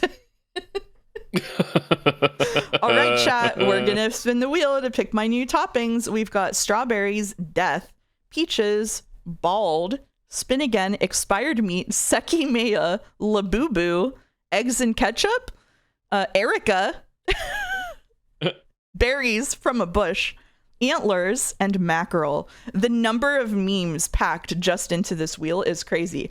Chat says, fingers crossed for bushberries, eggs, eggs, eggs. You're there saying, okay, who are the psychos who decide on the wheel? Let's go bald, bzz time. At Anderson JPH, blame Straw Boulder. Anything but Labubu, please. I just made the wheel. Chat came up with the wedges. At Straw Boulder, whatever you say, Oppenheimer. Personally, I would love to see what Moose does with the Seki Mea, says Jello Mold TV. Balder would call the options on a wheel wedges. Holy shit. Oh. Joe being the only one whose name is normal is so big. It's really good. Okay. This is one of three. Next. So are you ready to start the new VN, Joe? You go, let's do. What? It's Rocky and Bullwinkle. It's and then, of course, Geltasha. So Moose and Squirjo think they can read a new VN without Geltasha. Boris, ready the car. I haven't thought about Rocky and Bullwinkle in so long. Damn. Yo, Jelly looking kind of... That's what they call it on the Wheel of Fortune, says Boulder in all capital letters. Oh, okay. How do you know that?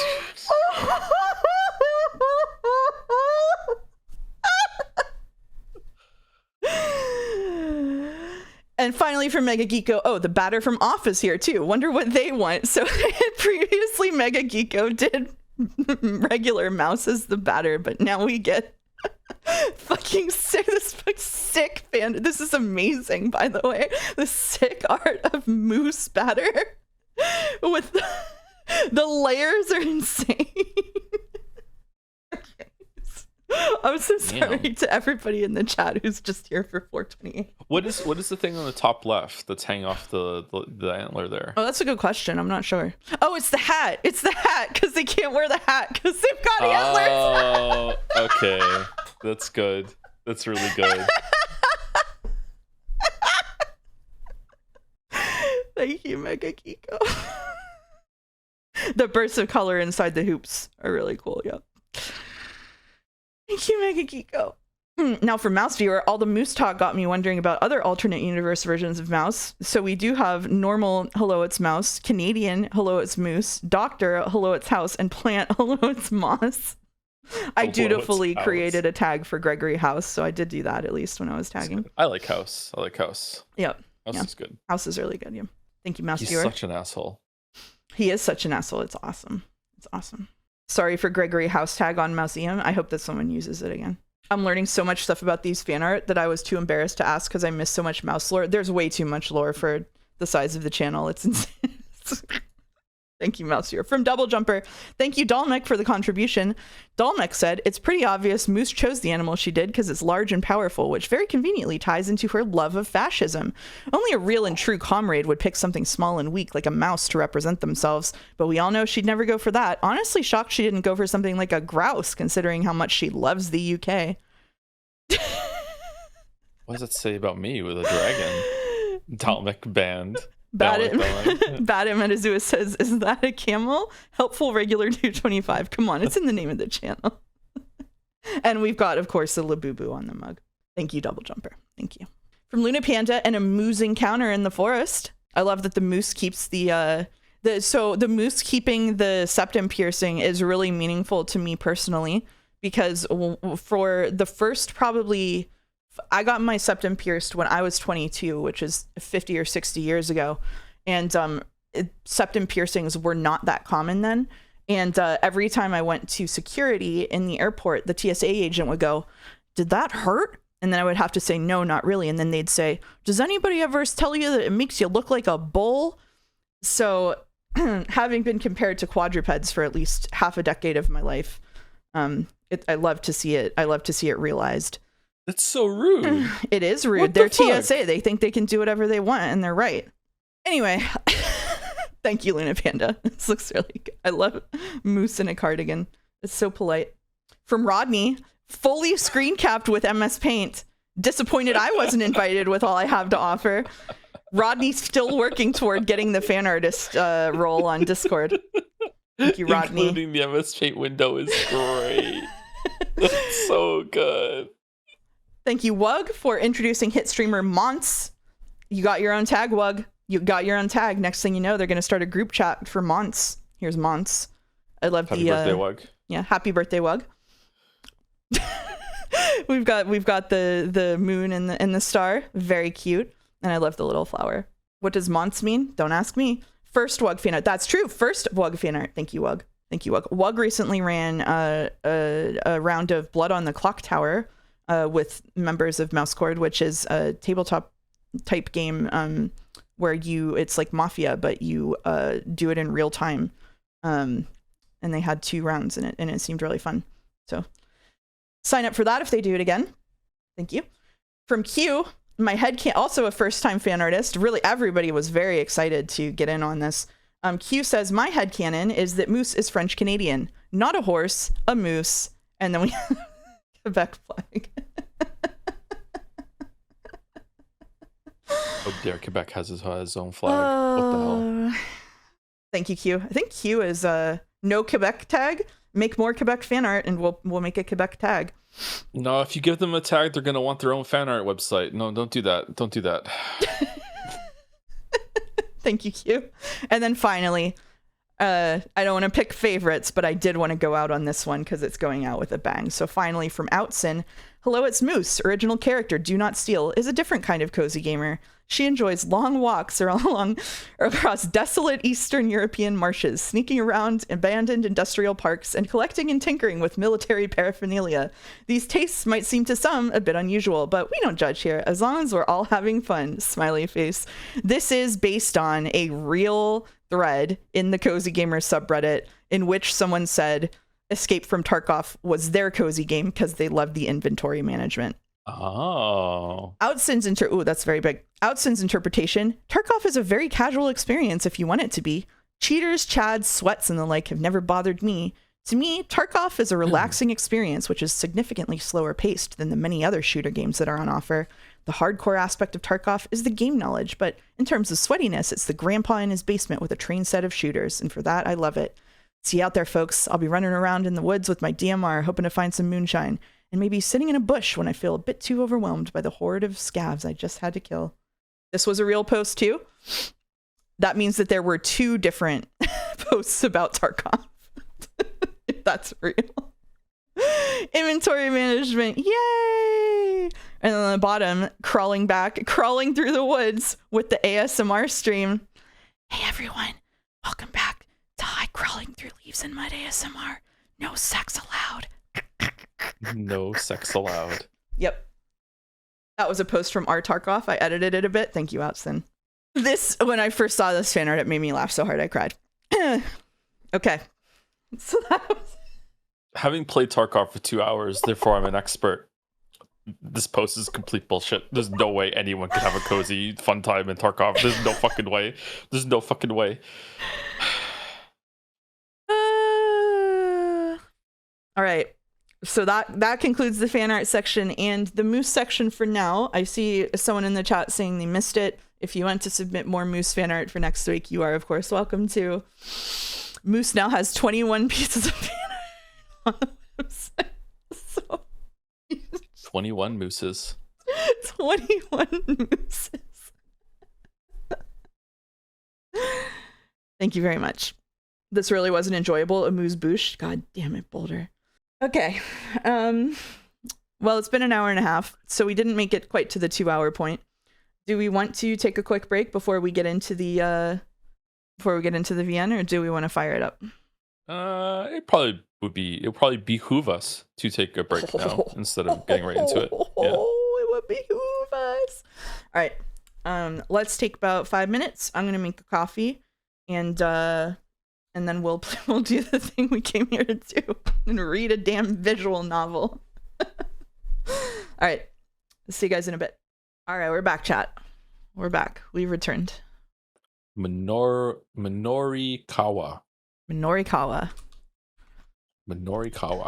On my VOD, someone said, wow, complaining about the controls when playing a ported game. And I was like, do you think any of us warned him that this was a port?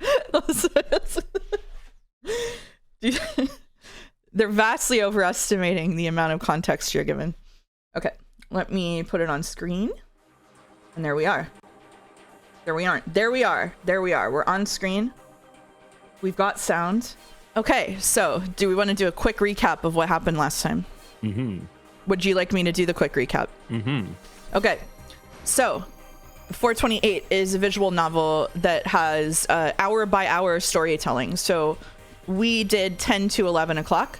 Basically, there are different routes for the different characters who are involved in this particular hour, and things that you do on one character's route change the other character's routes. It's like a switch you can flick. So if Tama was standing in the way of somebody else and they didn't make it to get there in time, what we have to do is go to Tama's route and then make them stand somewhere that isn't in the way, and then that person will be able to get past that place and progress to the next part of their story. So the people that we have here are Kano, who is a police investigator who is working on a sting operation involving a kidnapping of a girl who's a girl got kidnapped, and her twin sister is at the beginning of the game holding a briefcase waiting for the kidnappers to come pick up. So he's part of a recon operation, basically. Like he and his partner are there to try to watch what happens. Would you call it a sting? It was a sting. I couldn't remember what that word is. Thank you. I don't watch enough Metal Gear streams to remember words like sting. I do. Sorry, it's in my memory. That's okay. Yeah. It's a boy game. Metal Gear Solid is basically my consume me. It's just about me. Osawa here is the father of the kidnapped girl. He was first introduced this hour. He was researching. He's a researcher working on a vaccine for some kind of like super nasty virus. And in this chapter, he discovered that his company has actually been doing human testing and may even be infecting people with the virus purposely in order to do so. And so we get part of the story from his perspective because he may or may not confront his boss about what's been going on. And he's also waiting to find out what happened to his daughter. Achi here is the mean clean guy, Mr. Mean Clean. Thanks, Gatsby.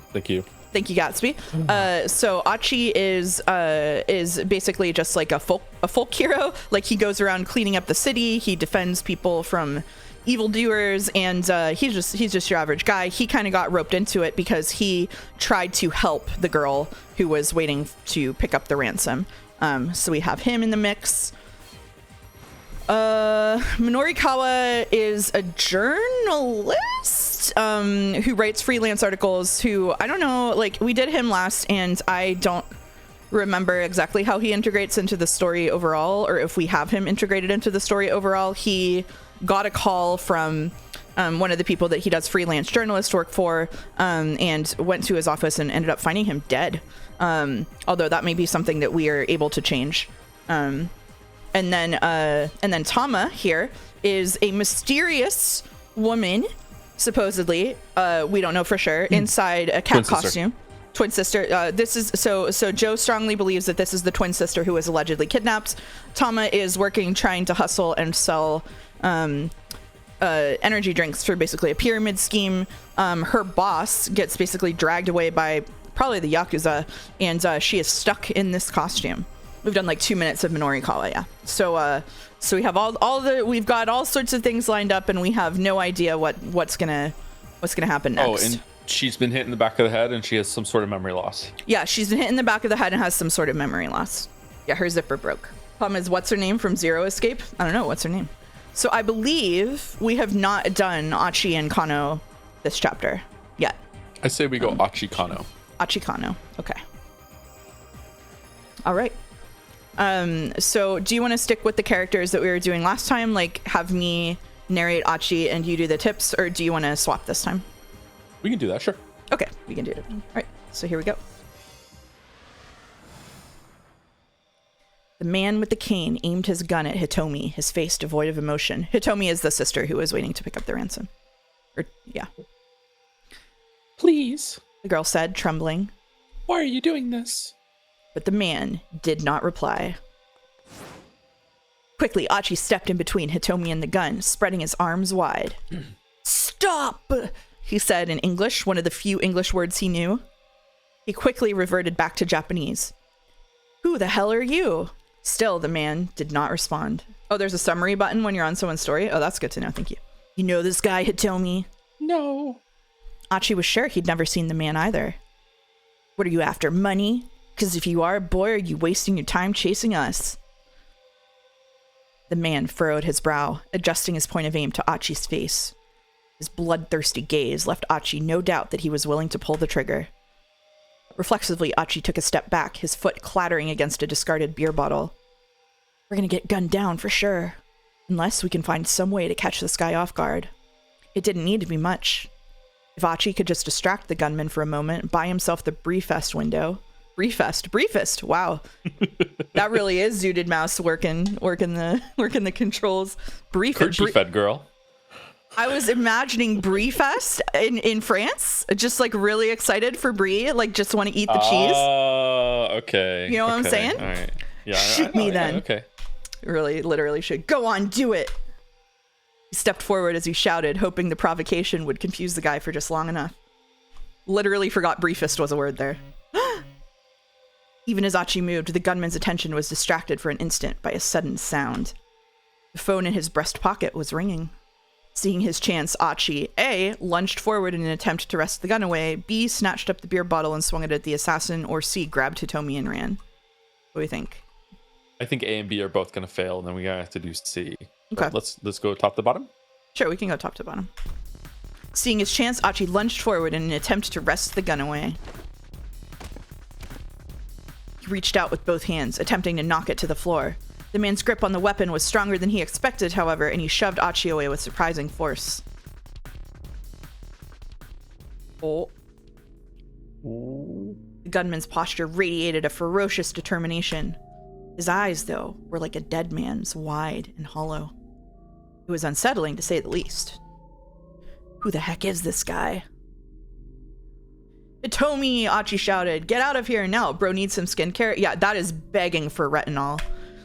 But Hitomi was rooted in place with terror. Run! Snapping out of it at last, she bolted for the door. She paused in the doorway to look back at him. Achi. What the hell are you waiting for? Achi snarled. Get out of here now! Finally, Hitomi slipped out of the building. Ooh. At some point, the assassin had managed to snatch up a beer bottle in his free hand. This is weird. Uh-oh. Oh. Achi tried to duck, but he was a hair too slow. The makeshift weapon caught him in the left ear. He staggered, his head spinning, barely able to tell which way was up. His vision dimmed, but still he refused to yield. He headbutted the man in the nose as hard as he could. The assassin staggered backward. That's the end of my story. Then all the remaining strength left Achi's body.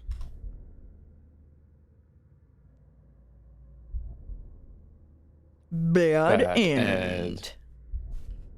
Beaten up by the man with the cane. Oh, I didn't read the thing. I'm sorry. That's okay. Achi tried to fight a dangerous assassin unarmed, but the man turned out to be more than he could handle. There's got to be some better way to get out of there. Try choosing a less risky course of action. Okay. All right. Beer bottle. Beer bottle. Beer bottle. Beer bottle. Beer bottle. Wish I had a beer bottle.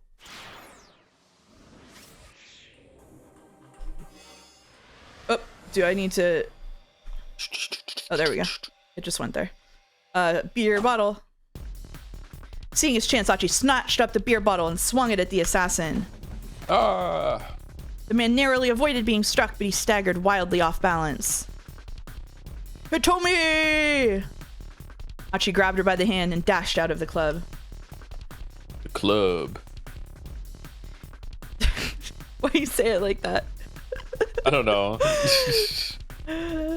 Find me in the club. The two sprinted away through the side streets and alleys of Shibuya. Achi began to feel as if they were running some maddening maze.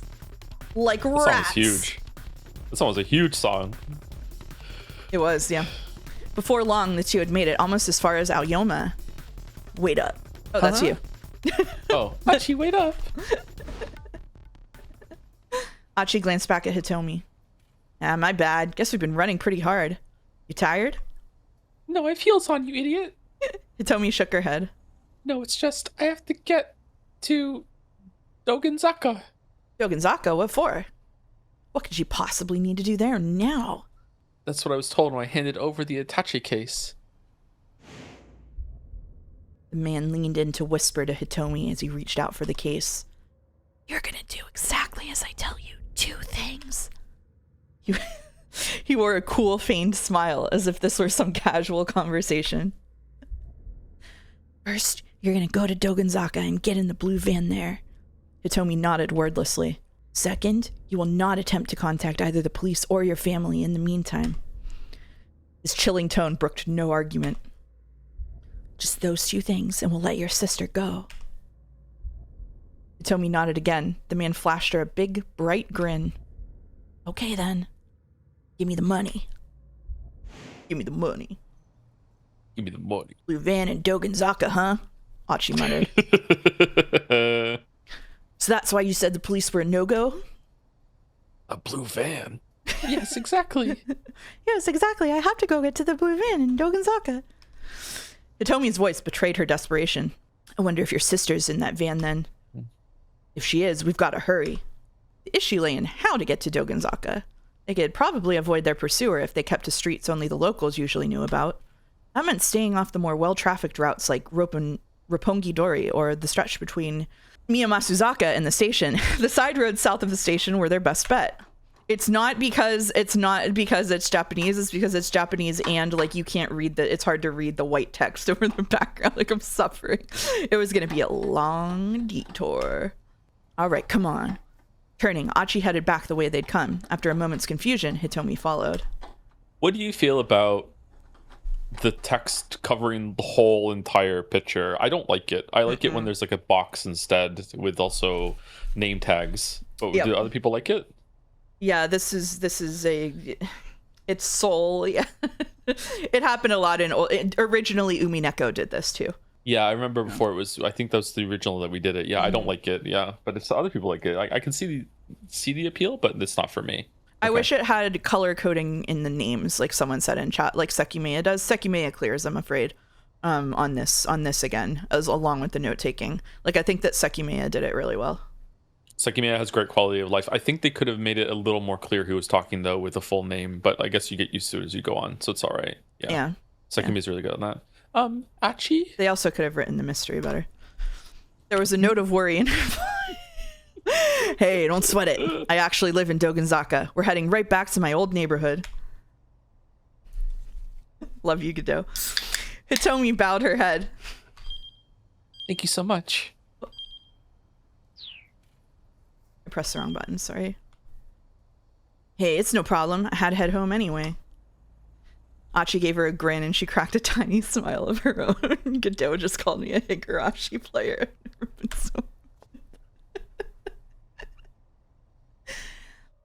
Hey, you two, you got a minute? Achi looked around. A pair of men approached from across the street. There was something shady looking about them.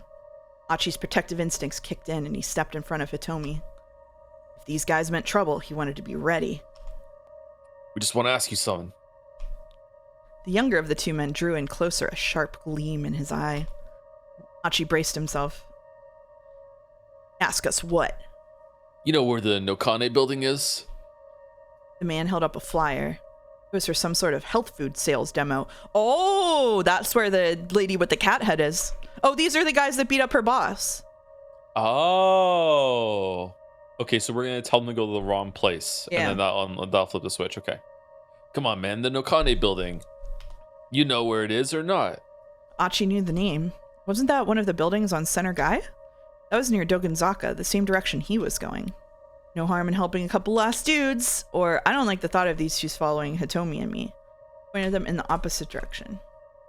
So I think that if we do A, nothing's going to change. But do we want to see it for completion's sake? Yeah, I think what? we should see it for completion's sake, yeah. Okay. We did get, just so you know, every bad ending in the first hour. We did it. No harm in helping a couple lost dudes, a couple of bros, just a couple of guys, a couple of... Two bros. Achi pointed them in the direction of Center Guy. Yeah, it's just this way. See, what the hell did I tell you? The bald man snapped at his companion. My bad, man, my bad. You were right. Why does the guy on the right look like thinner, younger Ryukishi? God, you couldn't find your way out of a paper bag with a map and a compass. My bad, man. Get us a taxi. Word. Word. Thanks, man. Strangers nodded at Achi. Sorry to bug you. That guy's face is so funny. Why is he such a cartoon? With that, the two headed off toward the main road. Thanks, bro. Nice, Thanks, bro. Thanks, bro. Thanks, man. No problem, bro. Oh, I need to change the stream category. I forgot. Sorry. What is this? Like a drainage canal? Does it fill up sometimes? Like, what is that? I don't know. I guess so, probably, right? Or it's just a river at a low tide, right? Yeah, maybe. It could be low tide. Achi and Hitomi hurried onward, following the sparsely trafficked side streets toward Dogenzaka. Shibuya River? Oh, okay. I don't think I even knew this part of Shibuya was here. Hitomi said as she looked around. Yeah, this a lot of cool. It does look. Oh yeah, look at those arches in the background. Yeah. Yeah, a lot of people don't. I used to mess around in this neighborhood when I was a kid. The area was a mishmash of rundown residences and office buildings. Almost nobody ever comes here unless they live or work on one of these streets. And check it out over there, a rare first-hand glimpse of the Shibuya River. Tab and then enter? Yep. Yeah. A minor river that runs from the Miyamasu Bridge to the Tengen Bridge, depicted in the 36 views of Mount Fuji by Edo period ukiyo-e artist, Haokuzai. In Haokuzai's time, fireflies were collected from the Shibuya River and presented to the shogun, lending credence to the idea that the river was indeed clean in the past. Hold the Sweetfish River. Exactly. Yep. Have you always lived in Shibuya, Achi? Yep, born and raised. Achi bent down to pick up a piece of trash from the roadside. That's why I do this. It just pisses me off to see folks make a mess of this place. Picked up another piece of trash. I don't have a job, so I just pick up garbage every day. Man, what am I even doing? Like, cleanup even matters right now. Hitomi took a long, hard look at his face. I'm just garbage to you? What? He demanded. What is it? You're a strange one, Achi. That's so. She was right, of course. It was sort of strange collecting trash every day instead of getting a job. It could be his job. It's literally a job to pick up trash. You could just do that for money. He had his reasons for it, but they weren't important right now. 20 hours later in the visual novel. Right now, the important thing was getting Hitomi to Dogenzaka. Did I ever tell you why I pick up trash? Somber music begins to play. Ding, ding, ding, ding, ding. It all started with my mom. Come on, he murmured. A sudden angry shout broke the silence as they hurried along. Hey, hold it right there. Achi and Hitomi stopped, but the shout wasn't directed at them. Jazz? Further up the road, a group of thuggish-looking men were having some kind of argument. The man who was shouting had grabbed one of the others by the neck. Idiots. And you still got the gall to call yourselves SOS?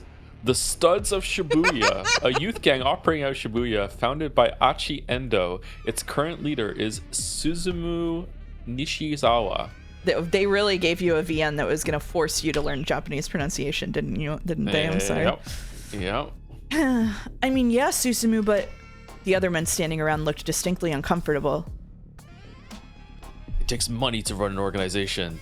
No, I know. And since it's not like you're Achi or nothing, I thought you could maybe spare some help on that front, boss. The top dog, the man in charge, the head honcho. Here at first, the leader of SOS, Suzumu. A change in leadership can really shake up an organization. The new boss's personality and disposition are a huge factor in whether the group continues to prosper. The fact that Suzumu is being asked to spare some help on the monetary front suggests that he still has things to learn about being in charge. Hitomi looked at Achi when the stranger spoke his name. He smiled awkwardly, then turned back to the altercation. Shut your mouth. Susumu barked. How dare you say Achi's name in my presence? Hey, Achi called out. What was that about me? He has a gang. As soon as they saw him, the other men went pale. Achi kept his tone casual as he strolled up to the group. Susumu, you can't just give the guy a beatdown in broad daylight. To mess someone up super bad, usually with punches and kicks. Don't want to shock the upstanding people of our fair city. Achi. Susumu glared. Can we drop the pleasantries? Aight, Achi replied with a hint of a sneer. You got it, Susumu. And I'd like to point out we're not on a first name basis. Whoa. With that, Susumu turned and stalked away. His buddies followed suit, leaving Achi and Hitomi alone again. They broke up. Did you know that guy? Hitomi asked. His name's Susumu Nishizawa. And yeah, I know him. Or I thought I did. Used to be friends way back. Me and those guys were all part of the same crew, but I bailed a little while ago. Achi fell silent. To his great relief, Hitomi didn't pry further. Damn. Man, you're so cool, Achi. I think it's awesome to have a gang. Achi and Hitomi had gone a short distance further when he caught sight of a man picking something up alongside the train tracks. Huh, I wonder. Achi went over to him. Hey man, you picking up trash by any chance? Huh? The man sorry. let out a panicked shout. Go ahead. Taizei Yasuda, 35 years old. My brain went, you get to read, and just started reading that line. Just opened up a knickknack shop in Shibuya. Achi knows Shibuya like his own backyard, but this Yasuda guy is new enough that Achi doesn't recognize him. Sorry, it just kind of looked like that's what you're doing. Oh, yeah. Yeah, I'm picking up trash. Of course. The guy seemed pretty unnerved. Like, I just got to thinking, man, this place is filthy. Right on. Achi clasped the man's hand in his own. Someone else who gets it. They do? Totally. I see all this trash all over the place and I can't stand it. Oh, yeah, sure. The man breathed a sigh of relief. I can't stand it when someone throws something away when it can still be useful. I hear that. That's the spirit, haha. I have no idea who's doing. Achi pulled out the trash he had stuffed in his pocket. He's got trash in his pocket. Here you go. Huh? Go ahead, have all of it. The man looked dumbfounded. Usually I go around picking up the trash around here, but I've got a little thing I gotta do today. You got it from here. I'm counting on you. What? Actually, I'm kind of... Great, thanks. Achi beamed in approval, then rejoined Hitomi and headed on down the street. I don't know watches. Is that an expensive watch? Is that a clue? Oh, I don't know. Maybe. My screen moved off it already. The man let out a sigh. Fine. New route unlocked. Slipping through a narrow back alley, they came out near the top of Dogenzaka. Achi looked down the hill, but didn't see a blue van anywhere. He and Hitomi started making their way down towards Shibuya Station. Hitomi muttered to herself. I don't see it parked around here. Her face twisted up with worry. It was a lot harder to find street parking closer to the station. Hitomi, hold up. Achi had a sudden idea. He darted into a nearby soba restaurant, motioning for Hitomi to follow. Yakisoba-pan. Hey, Oh. He called out to the proprietress, a sharp-eyed middle-aged woman. You're looking as lovely as ever today, I see. Oh, Achi, are you done collecting trash for the day? The lady took a look at Hitomi, her eyes lighting up. Maki Yoneda? When she was 19, she happened to stop by this place and was captivated by the chilled curry soba. By day's end, she had decided to make the restaurant her new home, married the owner at age 22, and they managed the establishment together. Last year, her husband of 30 years passed away. Now she safeguards the generations-old secret of chilled curry soba on her own. Wow. Is this your girlfriend? Huh? Oh, no. Ugh. Ugh. Ugh. It's nothing like that. Ugh. The proprietress was undeterred. Oh, she looks just like a model. She's the spitting image of me at that age. My. Achi's got himself a girlfriend. I said it's not like that. Ugh. The woman waved Hitomi over. Now, you know Achi's got a bit of a mouth on him, and he's not the sharpest tool in the shed, but he's a sweet boy. Okay. Hitomi forced a polite smile to her face. She's just like going with the flow, huh? What's that all about? Yep. He'll try to deny it, but don't you listen. Has he told you about Suzune? Ma'am, please. Achi jumped in on the conversation. You gotta hear me out. Whatever's the matter? I'm just trying to talk up your good points. Message held for misogyny. I don't love women. I only love garbage.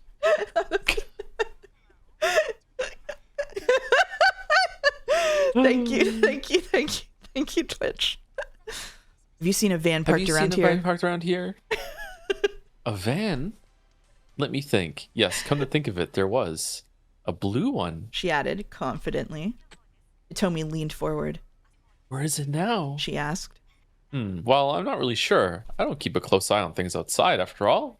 Hitomi slumped. I see. I know it doesn't look it, but I've been quite busy today. The man who makes my noodles came by earlier to settle accounts, and we fought and fought over it. No head for finances, that one. That's his problem, honestly. And on top of that, of course, my part-timer, Masa, has to have today off, honestly.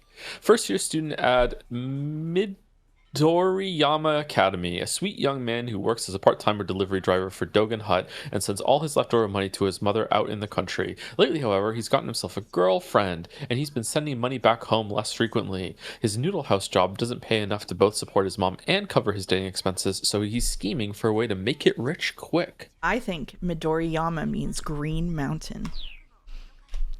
Aren't I smart? So smart. Achi frowned. Had she really just seen a blue van, or was she just being chatty?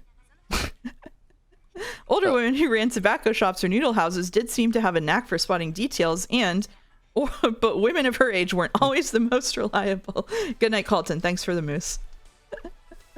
Good night, Colton. Should we go A? I guess we're going top to bottom normally. Top to bottom. All right. Older women who ran tobacco shops or noodle houses did seem to have a knack for spotting details. Achi decided to follow up some more. Was there anything unusual about this van? Well, let me think. The woman frowned, pausing a moment, and thought. Aha! A flash of recollection shone in her eye. That's right. Now I remember. I think there was some foreigner sitting inside. Not a foreigner. Achi and Hitomi exchanged glances. Yes, I'm sure of it. The man who makes my noodles said he saw it too. Excuse me. Was there anything else? Hitomi asked. No, not that I can remember. What? First time chatter says, why'd she say it like that? They've said foreigner like that like a dozen times in this thing so far. No, it's at least 3. Hitomi hung her head in frustration as they left the soba shop. Achi did his best to cheer her up. Hey, we might still find that car. Let's try waiting around here for a while. Just waiting? What good will that do? It's possible that they went looking for you when you didn't show, Achi said. Maybe they'll come back, you know? He sat down on the edge of a planter outside the restaurant. But the criminals already have the money. She said anxiously. Even Achi understood the implications. Now that the crooks had the ransom, their hostage was nothing but a liability. Why take the risk of letting her go when they already had what they wanted? The situation was bad, very bad, but that pufferfish in the background is awesome. Look at that thing. Yeah. Still, just running around Shibuya willy-nilly was only going to tire and frustrate them. Achi wanted to make sure Hitomi had the chance for a little break. We don't have anywhere else to look, so let's just give it 10 minutes, okay? He said. Hitomi seemed unconvinced. She looked like she might just march off down Dogenzaka at any moment. I understand how you must feel, but you know what they say. Slow and steady, stay in place. Absolutely, that is what they say. Absolutely. Say it all the time. Hitomi burst out laughing. Huh? What's so funny? Whoa, she has emotions? Yeah. Holy shit, it's slow and steady wins the race. For real? Hitomi smiled, then sat down beside him. All right, She said. we can wait here for 10 minutes. Cool. We've run enough races today already, right? Hitomi kept her eyes on the cars passing through Dogenzaka for a while. Then she murmured softly to Achi. Thank you so much for everything, really. You can thank me after we find this van. I'm sure if I'd been by myself, I'd have been in too much of a panic to do anything. Now, what can I say? I try to keep my head up and face things as they come. You're quite the optimist, aren't you? Achi grinned. He tried to recall what optimist meant. He was pretty sure it had something to do with doctors. Or maybe glasses. Oh, he's stupid. He's a okay, himbo. all right. The world needs more himbos. The shy, sweet look on Hitomi's face as she said it, though, made him figure it probably wasn't a bad thing, whatever it was. Cars drifted on by, one after the other, but they saw no sign of a blue van. After a while, even Achi began to grow impatient. This was starting to feel like a waste of time. And then...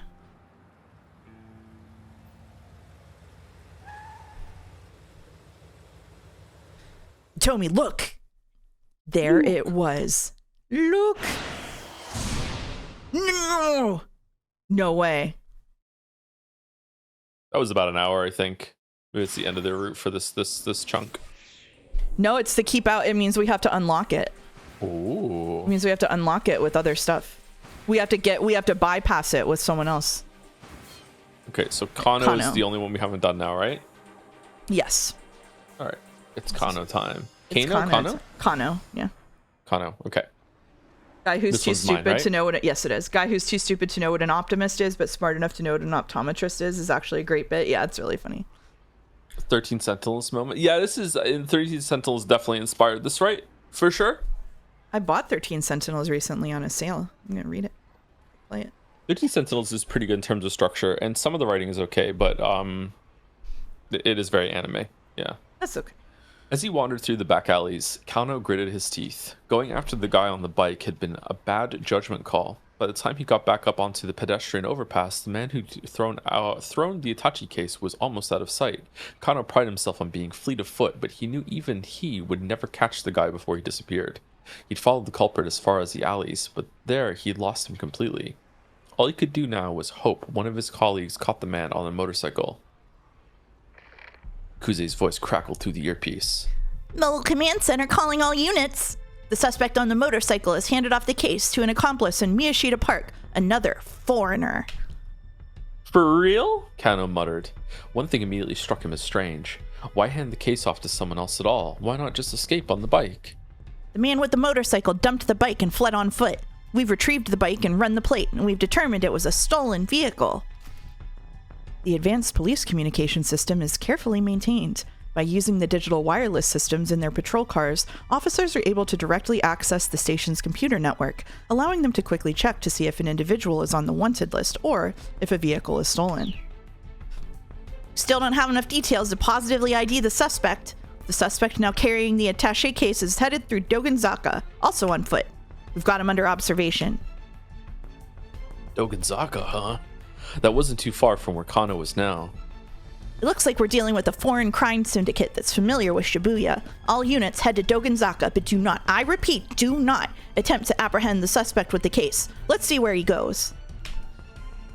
Kano nodded to himself. Without knowing more about the crook's MO, letting this guy go for now was probably the only right call. I just want you all to know one last thing. Kuze's tone grew more solemn. Whatever happens, I know I can count on each and every one of you. Don't disappoint me. Over and out. Thanks, boss. Kano had the unsettling feeling that the message had been meant for him. Right, it's now or never. The sudden appearance of the syndicate and its bizarre actions were rapidly moving things beyond the jurisdiction of both the MPD and the local police. Mustering his resolve, Kano headed for Dogenzaka. Kano pulled his cell phone out of his pocket. It was Rumi calling. She knew full well he wasn't supposed to take private calls while he was working a case. Maybe it was an emergency? He decided to pick up. Moshi moshi. Rumi? I'm sorry. Are you in the middle of something right now? Kind of. Is this an emergency? Roommate? Well, yeah. So I'm in Shibuya right now, and Shibuya? Why did she have to be in Shibuya now, of all times? so my father came down from Nagano all of a sudden. What? Rumi's father, Shizuo, had been staunchly opposed to the two of them getting married. Kano had visited his home many times, but the man had never even deigned to meet him. Whoa. Yeah, he told me to tell you he wants to meet with you. What? Now? Kano blurted the words out with more alarm than he'd intended. I told him you were busy working, but he said he'd wait. This can't be happening, Kano whimpered to himself. I'm sorry. I know he can be demanding. That's not the issue. Her dad offering to wait made it harder for him to refuse. All right, Kano said, but I'll have to call you back later, okay? I really am sorry. I'll be at a cafe called Le Trek. It's by the train station. Rumi hung up. What is that a reference to? For a long moment, Kano stood in a daze, staring at his phone, as if keeping up with the case wasn't stressful enough. I don't know if it's a reference, but it's a real cafe I went to in Paris. That's why I recognize.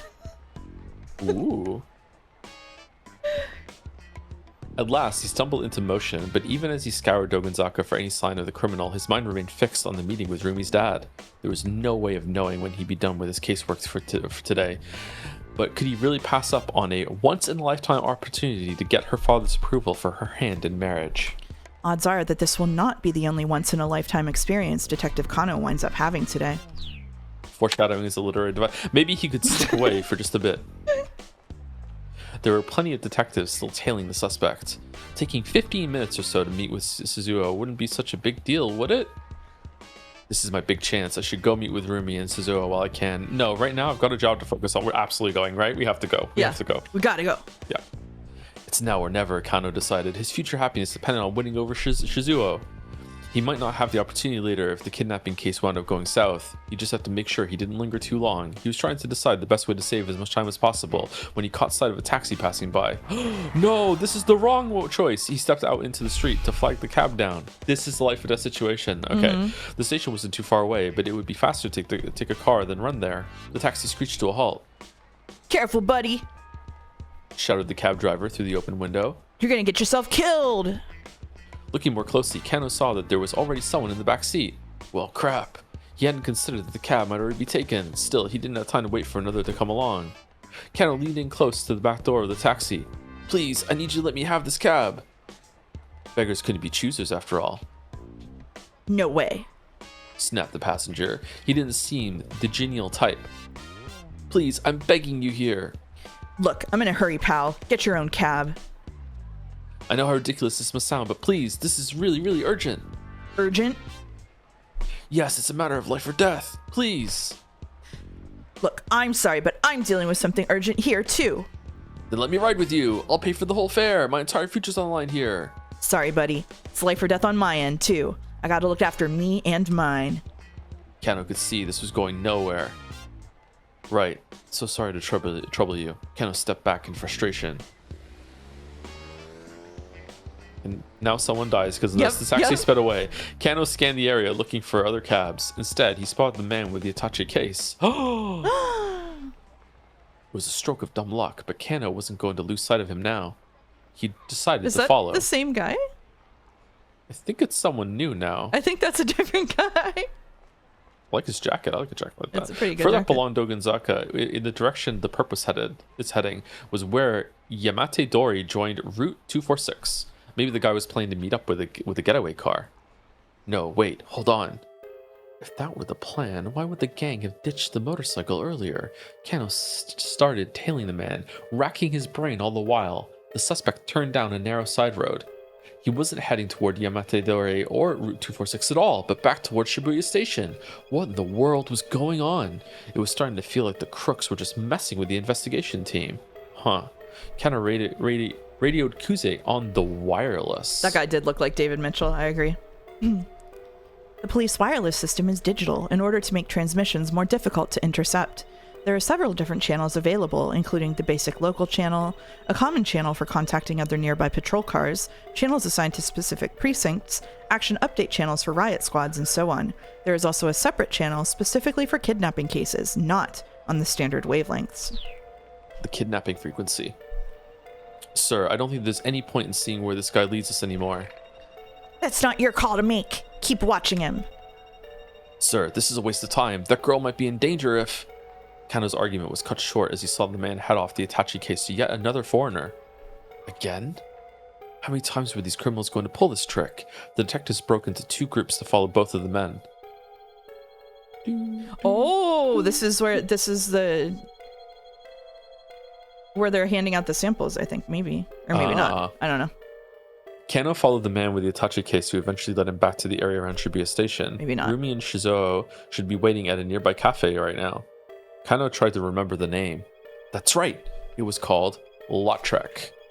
The name of the cafe where college student Ryoko Kanonuma works as a waitress.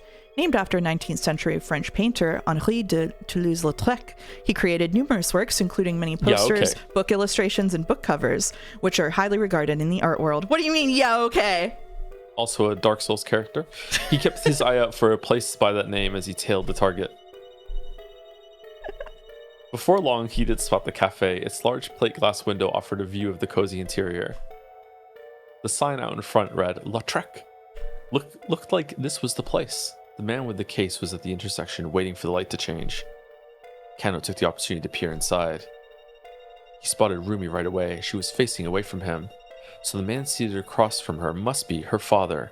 Kano realized he'd never even seen a picture of him. Do you think the dad's in on it? Is it all interconnected? Oh my How God. much is this going to go? Shizuo grew organic produce up in Nagano nowadays, but until 2 years ago, he'd been a detective with the investigation division. What? MPD Investigation Division responsible for handling crimes such as murder, kidnapping, and arson that take place within the Tokyo metropolis. Truly exceptional officers are assigned to this division. They are regularly dispatched to various regional task forces to aid in investigations, where their talents and experience often prove critical. The position of section chief is traditionally given only to dedicated personnel, well versed with crime scenes and organizational administration. Produce.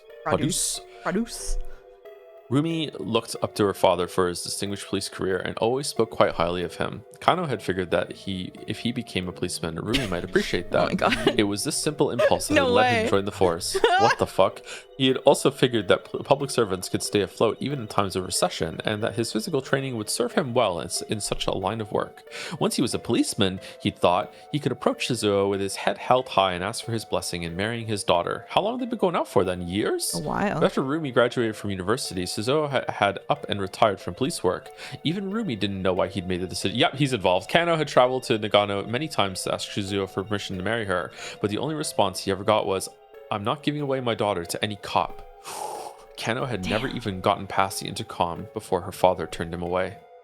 Years on the force had nearly made Kano lose sight of what had driven him to become a policeman in the first place. And now, the chance to meet Shizuo face to face had finally come. He peered intently into the cafe. Across from Rumi sat an older man with a grim expression. Just laughing he's at fucked. all of chat saying based about that. Just who was this hard-faced fellow? It took a lot to rattle Kano, but the guy looked scary. Could this really be his sweet little Rumi's father? The prospect of meeting with him later filled Kano with sudden dread. The man went into the JR Shibuya Station, Junior or just JR? JR Shibuya Station, and stood before the ticket machine. It looked like he was planning on boarding a train. He really looks like David scene Mitchell. from- Holy shit. Sorry. You see David Mitchell, really? Yeah. It looked like he was planning on boarding a train. A scene from a popular movie about a kidnapping sprang into Kano's mind, where the crook had made off with ransom money after it was tossed out the window of a train. What if this guy managed to get outside the dragnet and pull a stunt like that? It looks like the suspect is going to board a train, Kano informed Kuze over the wireless. Make sure you stay on his tail. Apparently, Kuze still wanted to string the perp along for a bit. We've got the lizards ready to pursue. Japanese police lingo for motorcycle squads deployed to pursue suspects in urban settings. Lizards. We'll reestablish our dragnet around whatever station he gets off at. The man purchased the ticket from the machine and passed through the gate. There was no way to tell what station he'd bought a ticket for, but it looked like he was heading clockwise along the Yamanote line loop. Kano used his prepaid card and made his way through the ticket gate as well. Officers do not actually get free rides on public transportation simply by flashing their badges, as is frequently depicted in TV shows and films. Doing so might risk alerting the suspect. For this reason, prepaid cards are provided ahead of time. An announcement chime signaled the imminent arrival of a train up on the platform. The man made his way up the stairs, looking calm and composed. He showed no sign of checking for pursuers. Kano hurried after him. The man stopped at the very edge of the platform to await the train. Not ideal. There was no way for Kano to get close without sticking out like a sore thumb. The train glided up to the platform. The man gave a quick look around as he stepped aboard.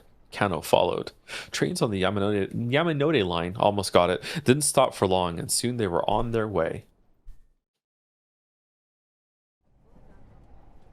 Glancing around, Kano noticed other MPD investigators who had slipped aboard the train as well. The suspect stood behind the driver's compartment, staring contemplatively at the scenery outside. The man's composure only served to rattle Kano more. A man in a gaudy necktie walked past Kano, talking on his cell phone. Yeah, everything's going fine on this end, he said. There's no need to worry. In his other hand, he carried the same sort of attaché case as the man they were tailing. He headed right toward the driver's compartment and stood next to the suspect. Well, now that's not suspicious. Two men with briefcases on a train? Are they going to exchange? Strained to make out what he could of the phone conversation at the other end of the car. Yes, of course. 225 pages, all fully proofread. 225?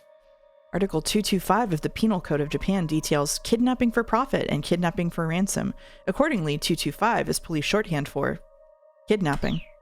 Wait, what? Are they just fucking with them? That was police jargon for kidnapping. Was this guy in cahoots with the kidnapper? Maybe the criminals had planned an attaché case swap. Kano watched the newcomer like a hawk. It's probably already been swapped, but rather than making contact with the suspect, the man turned around and strolled back the way he'd come. He hadn't done anything suspicious at all. Yes, right. Understood. Kano stole a glimpse of the man's face as he passed. He stopped and looked at Kano, seemingly aware that he was being watched. Kano decided to punch him, stare him down, look away nonchalantly. Got it, we gotta stare him down. Kano decided to stare him down. My apologies, the man said. He shut his phone with a click. I know it's rather rude to talk on one's cell phone when you're on a train. It's just common decency. The man affected a smile, then headed back to the car from which he'd come. Kiss him? Oh, damn it.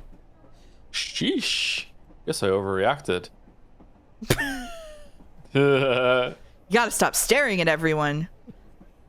An oddly dressed passenger murmured into Kano's ear. Blend into your surroundings more. Sasayama, when'd you get here? His partner had somehow found time to change his disguise. I love this character. The steely expression on his face was at odds with his anime nerd getup. Kano had seen Sasayama disguise himself as plenty of things throughout the years. Santa Claus, Yakuza member, Japanese folk singer, and a Buddhist priest to name a few, but this was a new extreme, even for him. When he first joined the force, Kano had found Sasayama's costuming antics amusing, wondering where he'd managed to find his outfits, but lately his quirk had become tedious. Concentrate, keep your eyes peeled. Sasayama gave Kano a pat on the backside and slipped away into the next car. Awesome. That's actually not in disguise, that's just his regular clothes. The suspect, meanwhile, was still staring out the window. The announcer's electronic voice filled the train compartment. Next stop, Harajuku. Next stop, Harajuku. Huh? Kano almost cried out. The suspect was moving toward the exit door. Apparently, he was only taking the train one station down the line.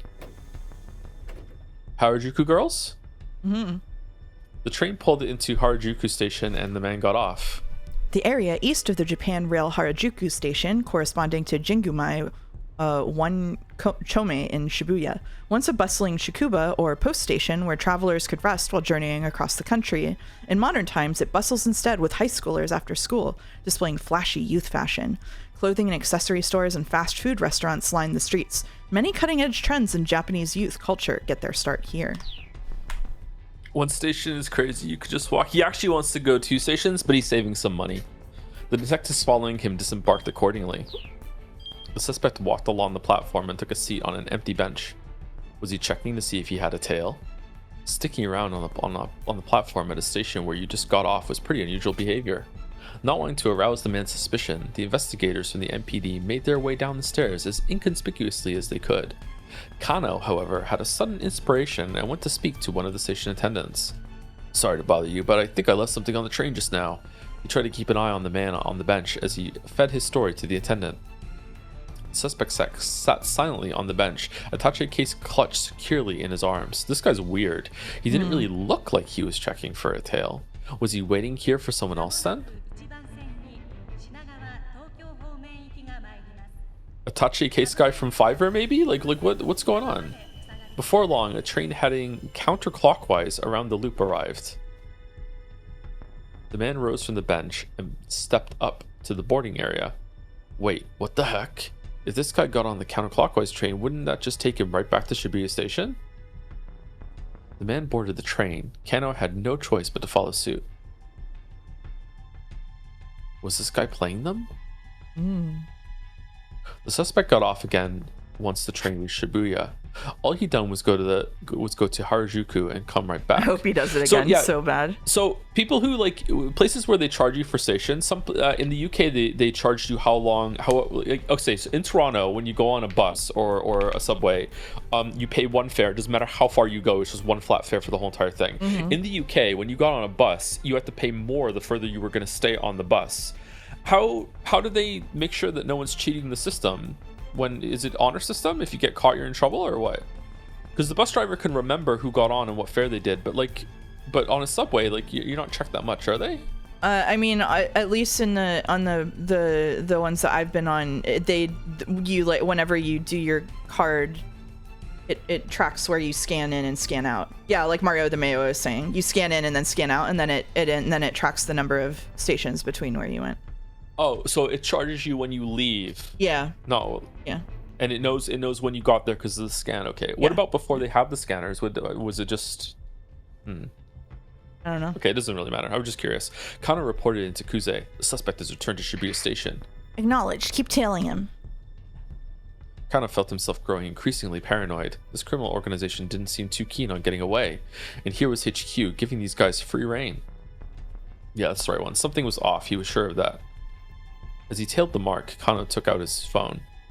What were Tateno's instincts about the case right now? If the senior detective had any advice, Kano would love to hear it. He dialed Tateno's number. Oh, I thought we were gonna get dick them. No, we get the real thing. That's better. Damn. The line rang a few times, but nobody picked up. Suspicious? Probably he was too busy seeing Hitome's safety. Kano felt bewildered. They'd been letting the suspect lead them around for over an hour now. Oh, is Tateno the one that poured gasoline over himself when he went into the thing? Okay, I've been racking my brain all week being like, I have this story in my head about some person that poured gasoline over themselves. I can't remember where I heard it. Did I dream it? It was this. Okay. During an abduction case, you generally didn't update the victim's family on any developments in case they tried to interfere. Kano could only imagine what the Asawa family was going through right now. After a short walk from Shibuya Station, the Attache case was handed off yet again. This time, the recipient was a tall, dark-skinned man. Again, the Shibuya-based task force split into 2 groups in order to tail both suspects. Kano stuck with the man who had the case. As the previous men had done, the newest suspect wandered around Dogenzaka for a while. Repeatedly looping around and around the same locations was a weirdly roundabout way to make a series of handoffs. Excuse me, detective. Kano turned around with a start. Oh, hey, he said. I know you. It was Leyland Palmer, the lecturer who'd been an eyewitness to the kidnapping. The man practically radiated concern. Yeah. How's Maria doing? Is she all right? I am very worried for her.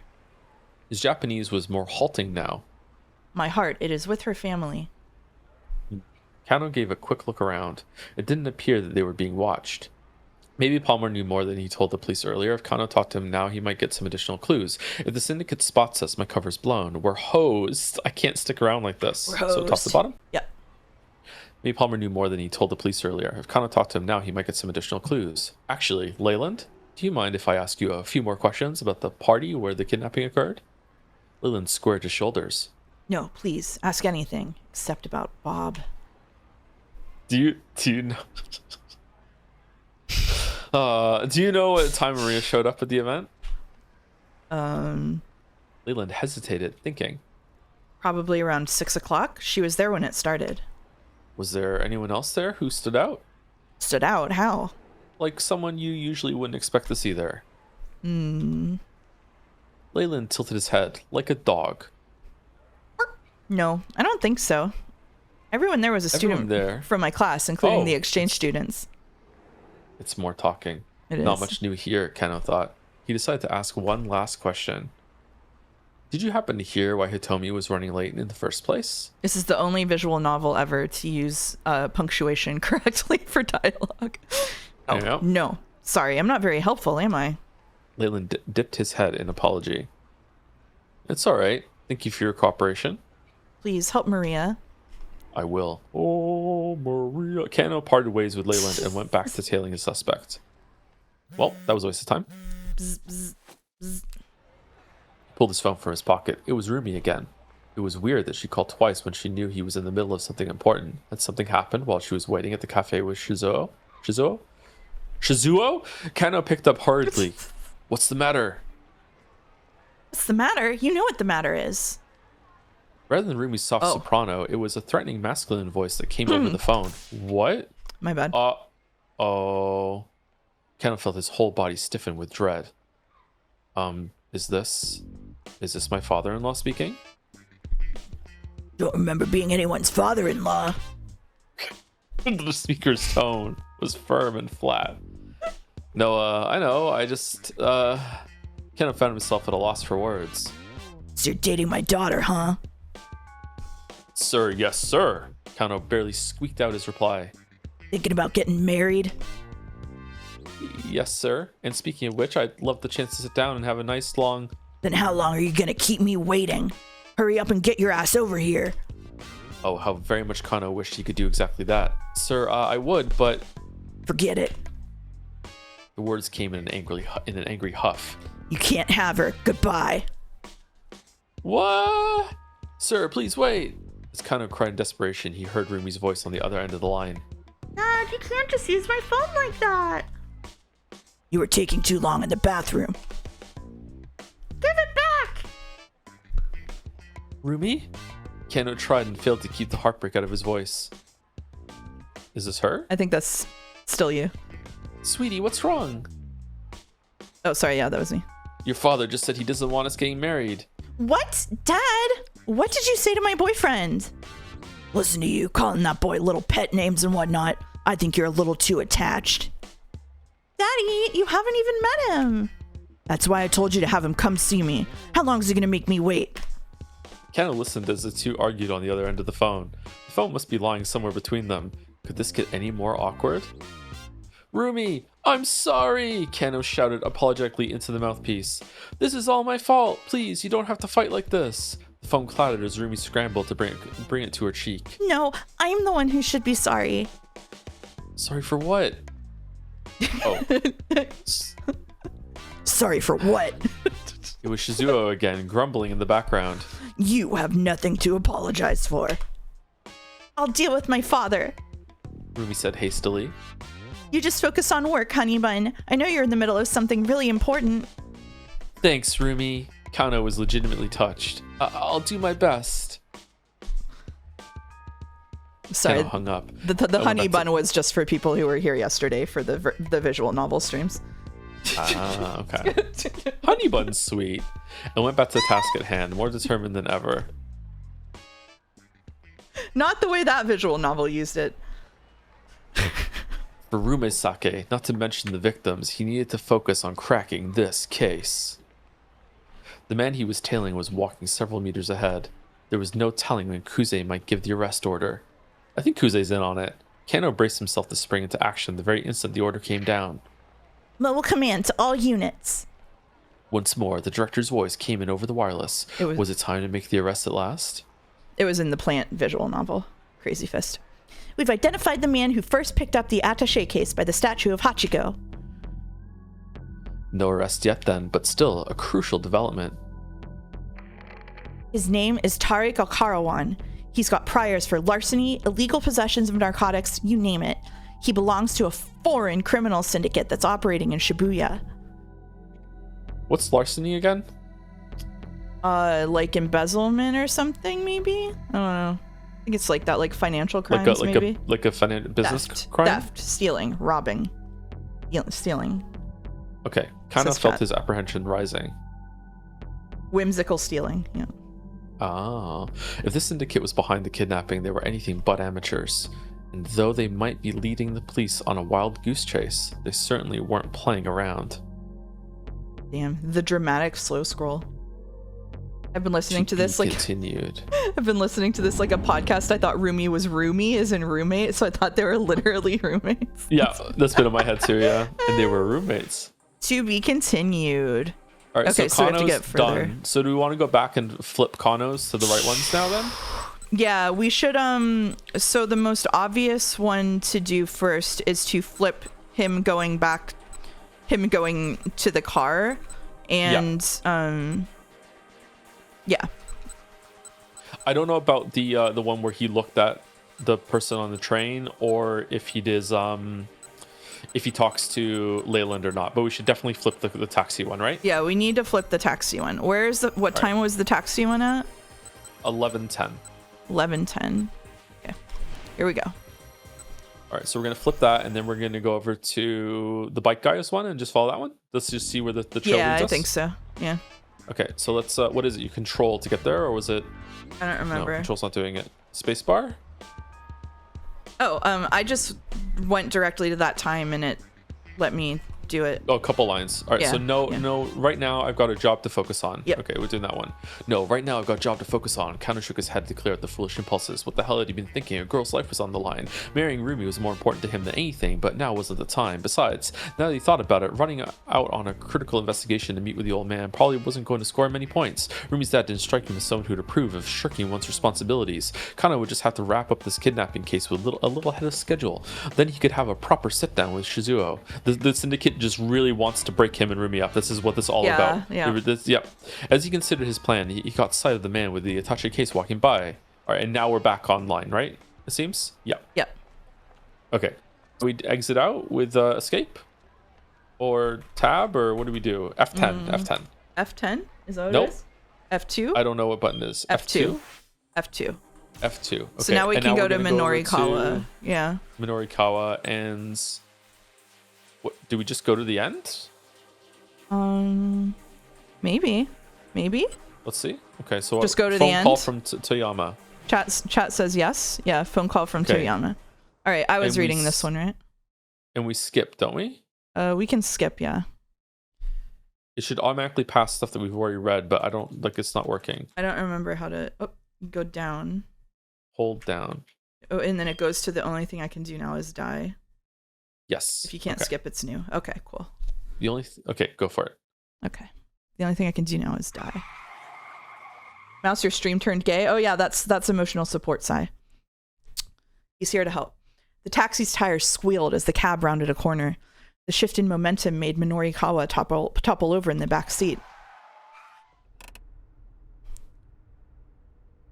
There we go. 10 minutes on the dot. Driver announced. Minorikawa righted himself and looked out the window. Shibuya Station. I knew you could do it, Mr. Kimizuka. He told the driver how to get to Heaven Publishing. It shouldn't be more than 5 minutes further. Sir, if I may ask, just what are you in such a hurry over? Son of a bitch. I beg your pardon? Kimizuka bristled. Not you, the guy who's waiting on me, Minorikawa said. I'm gonna give that son of a bitch a piece of my mind.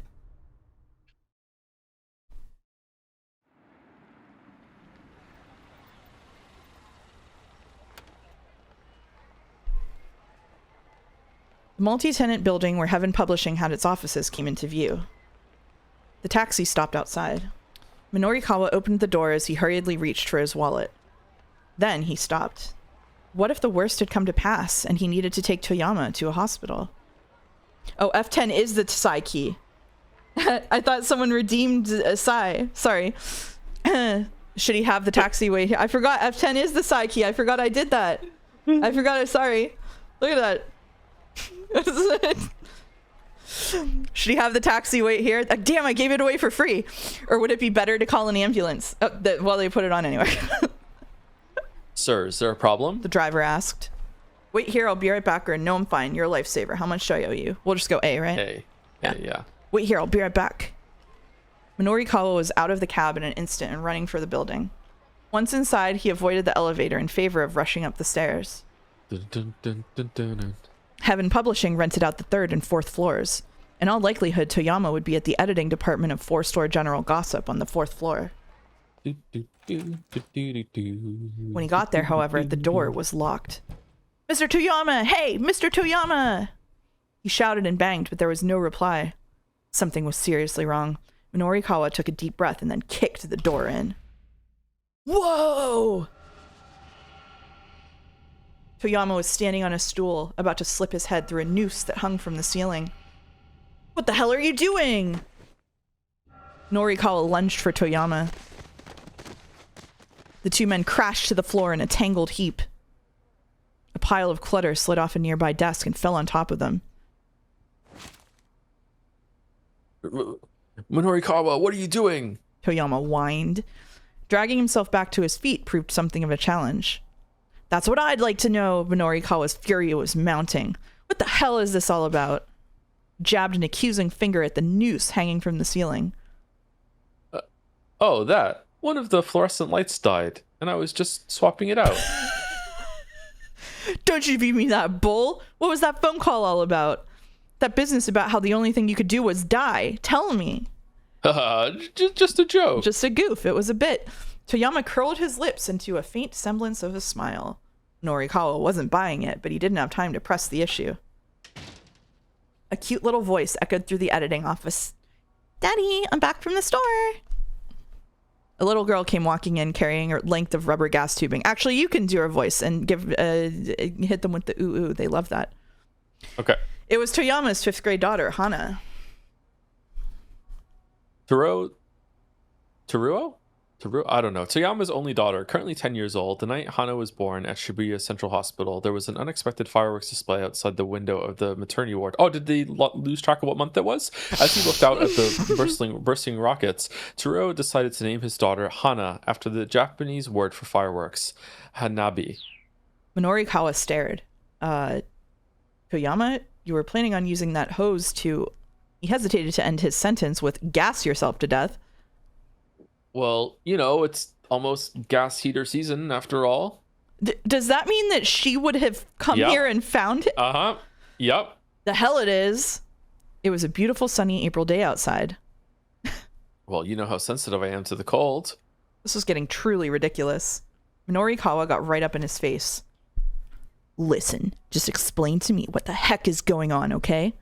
This guy looks so much like someone I went to school with. It's fucking scary. He kept his voice low, but his eyes were steely. Hana clung tightly to her father, gazing worriedly up at the two men. No, it's just... Toyama let out a long, heavy sigh of resignation. Whoa! Another one. Another one. Another one. Progress further, you need a jump from another protagonist. Sometimes jump keywords might be hidden in a tip. A man named Junichi Yanagishita shows up in Tama's story at 11:20. He lets out a sigh like Toyama's. Try taking the tip for that sigh. Oh. What? Okay. Tama's story at 11:20, did it say? Yeah. I guess that means that we have to like unlock the route by telling the people to go to the different building? Yeah. Okay. What was the other one that we had to do? We have to make sure that the other. Okay, we can continue. Can't we continue? I don't know his name.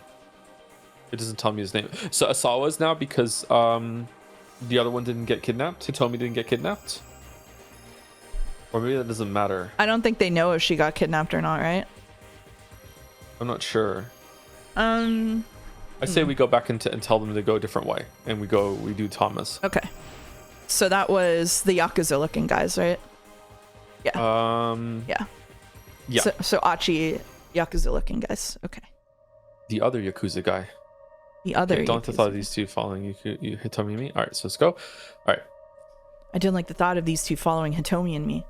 Achi pointed them in the opposite direction from center guy. Pretty sure it's that way, he said. Thanks, man. Sorry to bug you. The two men headed off toward the main road. I'm reading now, apparently. Okay, do we hit down? No. I like that the tooltip uses the arrow emoji. I don't know what emoji that is. Okay, so now we can just go back, right? F2. F2. Okay, here we go. And stuck in the cat costume. Oh, wow, it goes all the way back to here, huh? Okay. Yeah. None of these matter, so we might as well do C since we didn't do C. Oh, we did do C last time. Never mind. We'll do. I already picked C. Sorry. We're doing C. I decided to ask Chiri. Sorry, would you mind helping me pull my... Ow! I feel a dull throbbing pain at the back of my head. Like I bumped my head somewhere, but I don't remember doing that recently. Chiri, it takes a while to get down to the thing. Do we want to skip? Yeah, it might. Okay. But hey, a job's a job is where it stopped me. Yep. But hey, a job's a job. Chiri says after a moment, perking up again. They tell me to sell this junk, I'll sell it. The door flies open suddenly and a loud voice belts out. Hold it right there. What the fuck? I whirl around in a panic to see an odd-looking man standing in the doorway with disco music playing. It's Junichi Yanagishita. He's the guy who hired us. I heard that, Chiri. Don't you go calling my product junk. That's disrespectful. Chiri gave an apologetic look. Whoops. Sorry about that. You should be, but whatever. If you really have doubts, have a try for yourself. Mr. Yanagishita pulls a bottle of burning hammer from his coat pocket. Sister products include Del Sweats, Cellulose, fucking hell, Better Sweater, Dom Pepperon, huh? That one I don't get. Power Burn Z, Mr. Thin, Nega Chow, and Super Nega Chow. Okay. At first glance, it looks like some kind of energy supplement, but the cheap label gives an immediate impression of sketchiness. Go on, says Yanagishita. Give it a go. Chiri reaches out to take it. But no sooner does she grab the bottle than Mr. Yanagishita shouts out once more. Wait, hold on. What? Chiri squawks. What gives? You two, you're both good stomach-wise? Stomach-wise. Yeah, drinking this stuff on an empty stomach can cause some pretty nasty problems, so just make sure you eat or drink something beforehand. Doesn't matter what, really. Wait, nasty problems? Yeah. Such as what? I ask. I'd rather not say. Nobody would buy it otherwise. Seriously? It's all good. I just had lunch. Chiri says. She flashes a carefree smile. Well, I haven't eaten yet, but on the other hand, I've been guzzling as much iced tea as I can to fill myself up. It's probably safe for me to try this stuff. Do not drink something that might give you problems while you can't take the suit off. Are you crazy? Let's drink it. Let's go A. All right. Let's go A. I may as well try it, in for a penny, in for a pound. And hey, maybe it'll help me lose some weight. I stick the bottle of burning hammer into my mascot head mouth. It has an unexpected smell, like curry. Ugh. Getting my own lips around the mouth of the bottle, I gulp down the liquid inside. Huh? Doesn't taste like anything. A handful of seconds go by. What the heck? It feels like a firecracker just exploded inside my mouth. Now it's spicy. Way too spicy. It's like I just swallowed a chili pepper coated in curry powder. Before I know it, I'm sweating bullets. Well, you sweating? Mr. Yanagashita asks. Like a whole lot. You are, aren't you? Why does he sound so happy about that? That right there is the magic of burning hammer at work. Burning. Cheery and I are at a loss for words. Burning hammer. Drink all you want and just burn those pounds away. How's that sound? Good, huh? This is just so stupid spicy. It makes you sweat. Cheery blurts out.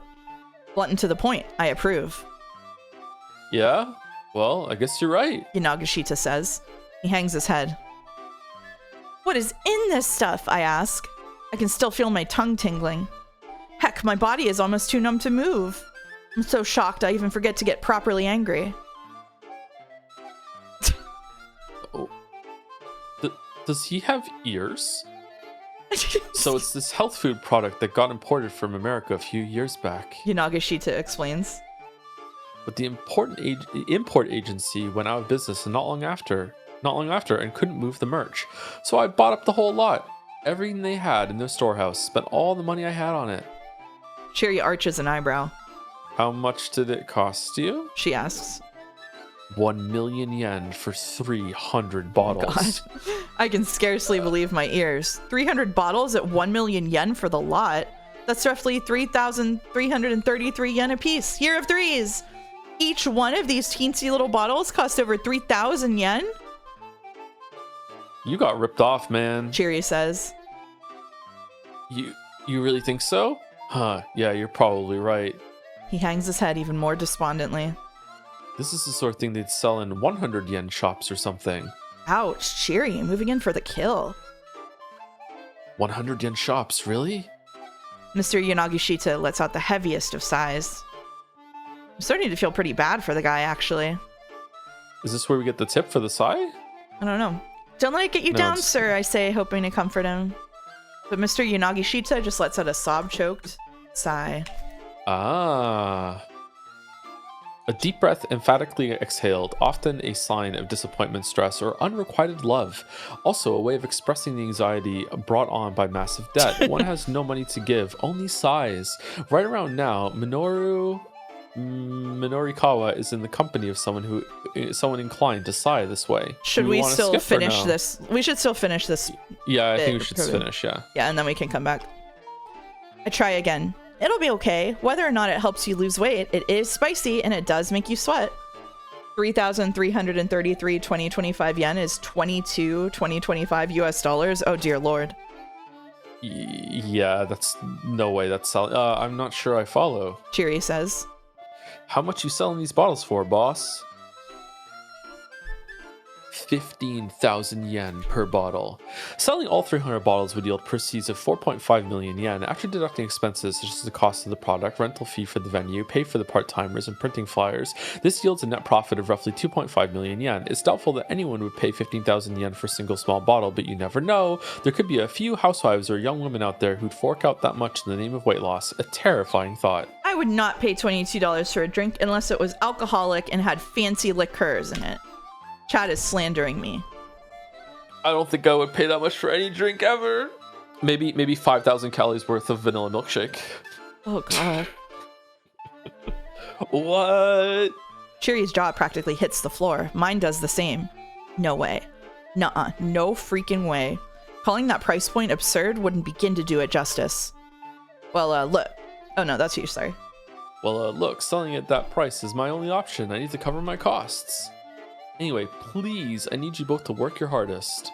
Apparently he's committed to this insane course of action. Okay. Cheery replies. It's more like a sigh than a proper response, but I can't blame her. As for me, I can't even find the words. I'm so flabbergasted. Just sit there and not speak up. Isn't this just a scam, sir? Well, we should go A for now, but I do want to come back into B later. I can't even find the words. I'm so flabbergasted. Hey, I try to murmur. Sorry. Oh, sorry, go ahead. Sorry, what was your name again? He interjects. Oh, right, I'm Tama. Why are you still wearing your costume? I stumble my way through an explanation. Wow. So then are you going to do the sales demo like that? Well, if I can't take the mascot costume off, I don't have much of a choice, do I? No, that won't do at all. I hired you to be a model. If you're wearing that thing, then what's the point? I'm at a loss for words. The point is exactly what he's missing. It's not like I'm wearing this getup because I want to. How about we just cut it off ya? Cheery says with a big grin. She pulls a massive pair of scissors out of her bag. The blades make an unsettling snip, snip sound as she waggles them in my face. Whoa, no, you can't do that. Yanagishita exclaims. That suit's a rental. I don't want to have to reimburse them for the thing. Well, then what am I supposed to do? I ask. He looks at me uncertainly. Maybe... Oh, no, maybe you could have someone from the rental place come down? Cheery suggests before helping herself to the rest of my lunch. Oh, hey, good idea. Yanagishita says. He seems to be making an effort to calm himself down at least. Just try to grin and bear it until then, Tama. Well, I guess that's that then. I'm sure we'll get it off eventually, I say. Hopefully before the demo. That's the spirit. I really need you to be my model. A model, huh? It's flattering, but I can't help but wonder, would I be any good at that? Oh, this is no time to be timid. I need that money, no matter what. So she doesn't even know what she looks like? I guess She's not. no idea. Yep, my troubles all started earlier this morning. To be continued. No. I was at a knick-knack shop on Center Guy. It happened to pass by and I spotted a red necklace on display in the storefront. And I got this weird sensation when I saw it. You could maybe call it deja vu? Something like that. It was as if I'd been drawn to it somehow. This was mine. I was sure of it. I wanted it. No, I needed to make it mine. As soon as I possibly could. That's how strong the feeling was. The price was 40,000 yen. I checked my wallet repeatedly, but I only had 20,000 on me. Nonetheless, I needed to have it. There was just one question. How? A couple of bottles of those and you got it. I know. Somehow I managed to drag myself away from the shop. Just a few minutes later, I ran into Mr. Yanagishita. Hey. A voice said out of nowhere. If you want, I can pay you 10,000 for a day's work. I found myself staring at this frumpy middle-aged man who was handing me his business card. Managing Director Junichi Yanagishita, Yamato Health Foods Company Limited. I'm in a real bind here. Need some extra help. Would you mind coming with me? I'm begging you, just one day. He seemed pretty sketchy. As much as I needed money for that necklace, I wasn't going anywhere with some random weirdo. I ignored him and tried to just walk off. Please. Yanagishita grabbed me by the hand. Watch it, pal, I snapped. Hands off or I start shouting for help. Please, it's not like that. Just hear me out. Look, I'm in a hurry. Please. Knock it off! I spun forcefully away from him, yanking my hand from his grip. Oof. Yanagishita whirled through the air and fell into the bushes. Whoa, where'd that come from? He gasped. His eyes were wide as saucers. You a martial artist or something? No, I think that was just a fluke. The truth was, I was surprised myself at how well I'd pulled off that escape move. Oh. Okay then. Look, I'm sorry. Can you give me a hand? It's Jason Bourne. No way. No, I mean give me your hand. My hip's killing me here. Ow. I guess. The least I could do was help the guy get to his feet. Look, why are you hounding me so much? Please don't be angry. The moment I saw you, I just felt it. You're the only person who can possibly do this job for me. I let out a sigh, but my interest was admittedly piqued. What kind of job? I need a sales rep for a health supplement.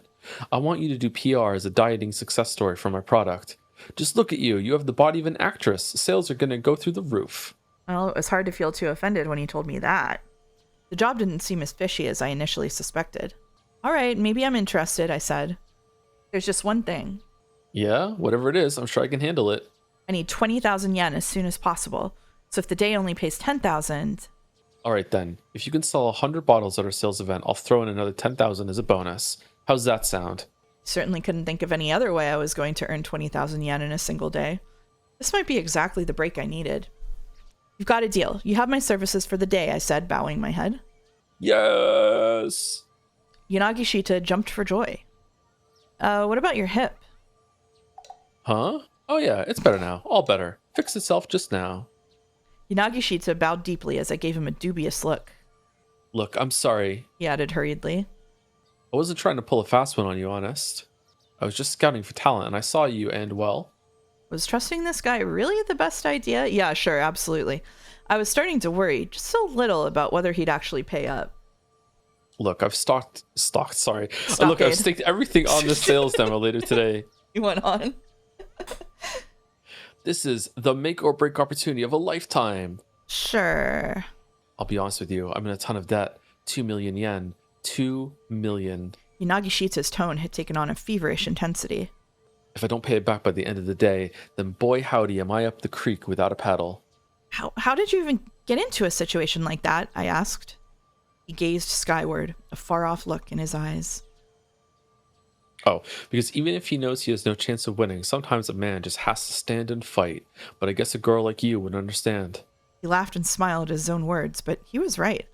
Sure as heck didn't understand in the slightest. Is you. Anyway, real quick, could you put this on?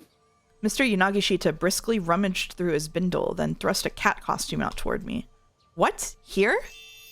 Yeah, before the sales event, you gotta hand out some samples. The burning hammer in the sample bottles is cut 10 parts to 1 with water. Wow. Oh my god. Even so, it is intensely spicy, and drinking on an empty stomach is sure to cause gastrointestinal distress, or even make the drinker black out. It's hard to believe that a sample of something so dangerous would win over any customers, but you never know. There could be housewives or young women out there who'd accept such a risk in the name of weight loss. Another terrifying thought. The job's already started, you know? And with that, Mr. Yanagishita went about getting me into the mascot suit. Awesome. Looking back on it, it was a pretty ridiculous turn of events. Still, if I'm going to get my hands on that necklace, I have to take the chance that this job will pay out. So she got hit in the head, and then maybe she got hit in the head while she was escaping the kidnappers, walked into a store, somehow imprinted on this necklace for some reason, and then wandered out and found this person, and now has been stuck in the cat costume the whole entire time? Is that what's happened here? Maybe, or... yeah, I don't know, maybe. So it seems like she didn't hit her head right before she had the costume put on. Okay. The fact that he keeps saying that she looks like a model and stuff is also making me do crazy side theorizing that like she is the actual actress who the cops said that Kano's girlfriend looks like, and that there are 2 sets of twins at play. I've got a whole... It could be that. But when we saw her cross the water there, it really did look like Hitomi. That makes sense. But... yeah, but it could be a double twist. Yeah. Double twist. There's a knock at the door. Huh? Who could that be? Mr. Yanagishita asks. We got a customer already? He opens the door and heads outside. No way is that a customer. Chiri says. I mean, right? She guzzles from her 2-liter bottle of iced tea. No one's gonna buy something as sketchy as this. I guess not, I agree. About the only thing I can really say about Burning Hammer is that it's spicy. Anyhow. Chiri says. Want to get something to eat? But you just ate lunch. 2 lunches. I know this amazing Chinese buffet. Want to come along? Because I am gonna dominate. Huh? Someday I plan to chow my way through every item on their menu. Before I can respond, I hear a sudden outburst in the hallway. What the hell are you thinking selling something like this? The voice sounds harsh and strained. It's quickly followed by another voice, Mr. Yanagishita, sounding desperately apologetic. Maybe they're all like dosed with that virus that they're testing? Oh, well, be fair now. I did ask whether or not you were on an empty stomach. You must have given someone some Burning Hammer, huh? I say. Chiri nods. Yeah, maybe. That's weird. Did we really get a customer this early? Yeah, isn't the sales demo not until 1 o'clock? There are more sounds from the hallway. Chiri gets a weird look on her face. Whoa, what? What the heck? What's going on? Oh. Huh? Die! Suddenly, a man kicks down the door and bursts in, shrieking like a madman. His face is flushed. Steam is erupting from every pore. Chiri and I can only stare, frozen with bewilderment, as he rampages around the room, smashing everything in sight. It did look like Minorikawa. It was, yeah. What? It must have something to do with the guy who wanted to who wanted to use the noose. In a matter of moments, the venue is completely totaled. Then the guy simply charges back out the door. No chance of holding a sales demo now. What? He was looking for a light bulb for him in here? Huh. Why did this have to happen? Who was that guy? Why do you have to do this?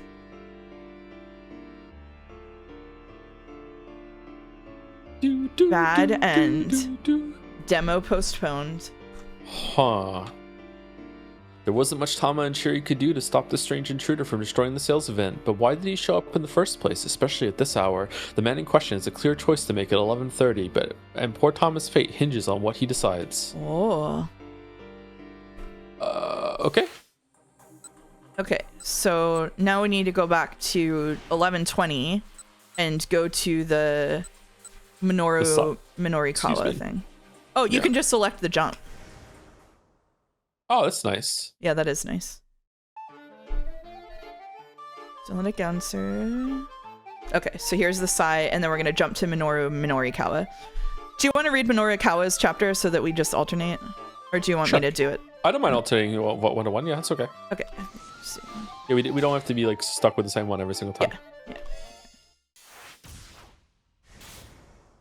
We're gonna get to this, and then it's gonna have like 50 tips, and I'm gonna go no. This is Toyama. Do you want Toyama or do you want me to take I'll take Toyama. No, it's just... Toyama let out a long, heavy sigh of resignation. It's the scratch cards that were in 4-star general gossip. A type of lottery card featuring areas printed with a special silver ink. These silver inked areas can be scratched off with just a fingertip or coin to reveal potential winnings, providing a quick speed lotto fix. In order to prevent the symbols or letters underneath the silver from showing through, the back of the card is printed in black. Somehow, you always seem to lose when you've got your hopes up, but manage to win when you least expect it. That's where the problem is. And what is the problem? If you shine a light on the cards from behind, you can see where the winning symbols are. Whoa. Whoa. I messed things up dealing with the printing company. All of this. He gestured vaguely. It's my fault. My responsibility. He proceeded to explain the situation in detail. Word was quick to leak on the internet that there was a way to find the winning symbols, and suddenly thousands of card holders turned up en masse to collect. Heaven Publishing was hit with a massive financial liability, and the employees rushed to flee a sinking ship. Before Toyama realized it, he was the only one left of the company, and he was up against the deadline for next month's 4-star general gossip. If I have to drop next month's issue, I'll be stuck in debt even deeper.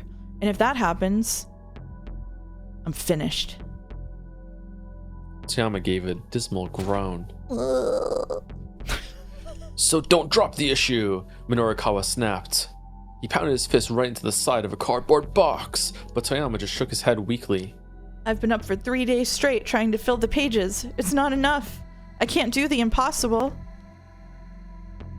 He dropped his gaze to the floor. Countless scratch cards lay scattered about. They'd probably been amidst the pile that had fallen off the desk earlier.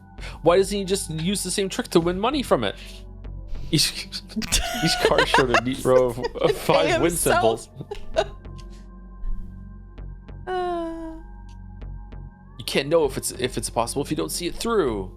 I'll never make it in time. The proof needs to be done by 8 o'clock this evening. Proof, the final stage before printing, when the copy or manuscript is checked for errors. Not sending corrected proofs to the printer before the deadline can result in the book or magazine in question not making it onto the shelves in time for release day. Well then, Minorikawa thought to himself. He let out a sigh, then held his hand out to Hana. Hana, would you mind giving me that hose? Hana gave her father a quick look, then handed the rubber hose to Minorikawa. This won't be necessary. He tossed the rubber hose into the trash, then jabbed his finger at Toyama. Show me the layout and the draft proposal for next month's issue. Toyama blinked a few times in disbelief. Huh? You can't possibly be serious. I'm trying to help. Now show me the layout and the proposal before I change my mind. After a brief, incredulous pause, Toyama hurried off to grab the paperwork. A layout in publishing speak is an outline of a magazine showing which articles will occupy which pages. Minorikawa gave it a quick once-over, finding that 12 of the pages were still blank and untouched. He wanted to punch whatever writers had been assigned to those pages. Yeah, punch him. See what I mean? Toyama said. It's hopeless. Zen zen. Damida zen. He sounded perversely proud of his failure. Getting enough material to fill 12 pages by 8 o'clock. Yeah, it was definitely a tall order, all right. Says who? Minorikawa replied. Remember who you're talking to here. I'm gonna go make some news stories, like some guy went in with a bat and smashed a bunch of bottles that are about to have a sales demo. Here I go. You seriously think you can do it? You're joking, right? Minorikawa shot back. I seriously know I can do it. There's nothing in this world that I hate more than a bad joke. Why are you doing this for me? Toyama was getting misty-eyed. I'm not doing it for you, you spineless wimp. I'm doing this for poor little Hana. Wow, wow, wow! Minorikawa, I'm so sorry. Toyama bowed his head so deeply Minorikawa thought he might put his face through the floor. Don't apologize to me. Apologize to your daughter. Oh, forgive me. Please forgive me, Hana. Toyama clutched her tightly in his arms. The girl hugged him back on the verge of tears. Hey now, enough of the waterworks. I've got your backs. Don't worry about a thing. Minorikawa picked up the draft proposal for the pages that needed filling. The words Shibuya Scuttlebutt Special were plastered across the cover sheet in big bold type. Okay, so a 12-page special edition block on Shibuya, fair enough. And first on the docket, drink yourself thin with burning hammer. Oh, shit. This reeked of a scam. The only way drinking more of something would make you lose weight would be if it were mixed with a laxative, probably.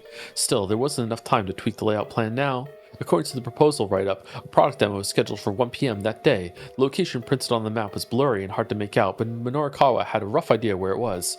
It looked like he didn't have much of a choice but to swing by in the hopes of getting more material. He scanned further along to the proposal. Society of Surveillance, hidden cameras installed throughout Shibuya, the rise and fall of Shibuya's vigilante squad. Where are they now? Washed up screenwriter showcase. Sexy squared, twins shared top prize at local university beauty contest. Oh, maybe there is another set of twins then. No, I think it's the same twins, and the model thing is a hint that it is Maria. Okay. Or whatever. Yeah. Shibuya now. Black market organ trafficking in Shibuya. Shadowy foreign crime syndicate exposed. Those 7 pieces were to fill the 12 empty pages. That was the plan, at any rate. There wasn't enough material there to make any headway. The Shibuya Now article didn't even have any proposed content. This sucked hardcore. It didn't look like there was much material for the rise and fall of Shibuya's vigilante squad either. The note suggested that a few years prior, a group of youngsters in Shibuya had banded together to help find crime in their neighborhoods. At this point, however, things had flipped around completely, and they'd become a gang of street punks themselves. A turn to the dark side. Coming It together. had the makings of an interesting article, to be sure, but tracking down the gang would take time. Minorikawa was personally intrigued by the one about organ harvesting in Shibuya. The rumor was that organs were being smuggled out of Southeast Asia and fenced locally at a tremendous price. There was even a plan to ascertain the authenticity of these claims. Fascinating. If Minorikawa was going to be spending all day gathering other material, though, he didn't have much time to spare for it. Shibuya Now! The rise and fall of Shibuya's vigilante squad, black market organ trafficking in Shibuya. Minorikawa decided that one of these 3 would have to go. He thought about it long and hard as he stared at the draft proposal. There was a good chance he'd really screw himself over if he picked the wrong one. Finally, he decided to cut... I guess we'll just go top to bottom, right? Yeah, Shibuya Now. He decided to cut Shibuya Now. He didn't have the time to make up an article out of whole cloth. His goal was just to make sure that 4-star general gossip made it to the press at all. Society of Surveillance, where are they now? Sexy squared. Those 3 pieces had individuals slated for interviews, but no appointments had been made with any of them. Unscheduled interviews were a dicey prospect. Minorikawa decided to call them up on his cell as he made his way down the list. The only one he managed to get a hold of was Shinosuke Orai from the Where Are They Now piece. Holy shit. This is you, sorry. Former broadcast writer, has appeared on various popular variety shows on Commercial Network for Sun TV. He currently heads up a small theater troupe known as The Wandering Angels, operating out of Shibuya. Later today, the troupe is putting on a performance at Theater Ace in Sakuragaokacho. Gesundheit. He said he'd be willing to give a 15-minute interview after 2:30. Minorikawa sighed. He'd just have to get material from the others in a more impromptu fashion then. Putting his nose to the grindstone, he started throwing together a schedule for the day. Was it possible to get all the material and write it all up and still finish the whole thing by 8 o'clock? It was no use. No matter how he tweaked it, none of his simulations ended with him having a proof ready on time. He's running He just needed simulations. one more thing. And that was another writer. Minorikawa zoomed through his contacts list, calling up all the freelancers he knew. The results were depressing. Answering machines, overseas on business, in the hospital, currently doing time. Before long, he'd called everyone he could think of except for one, novice freelancer, Chiaki Iso. Chiaki was a bit of an odd duck, a reporter who was scared of talking to people. Minorikawa had never known anyone who became so hopelessly flustered in a one-on-one setting. In such a rattled state as to be unable to speak, Chiaki's tendency to become flustered is famous among her freelance writer colleagues. Once, she conducted an hour-long interview during which she only managed to ask her interview subject's name. Yet another chapter in The Legend of Hopelessly Flustered Chiaki. Hey. If she couldn't talk to people, she certainly couldn't do interviews. And if she couldn't get any real interview content, she wouldn't be able to write much in the way of copy.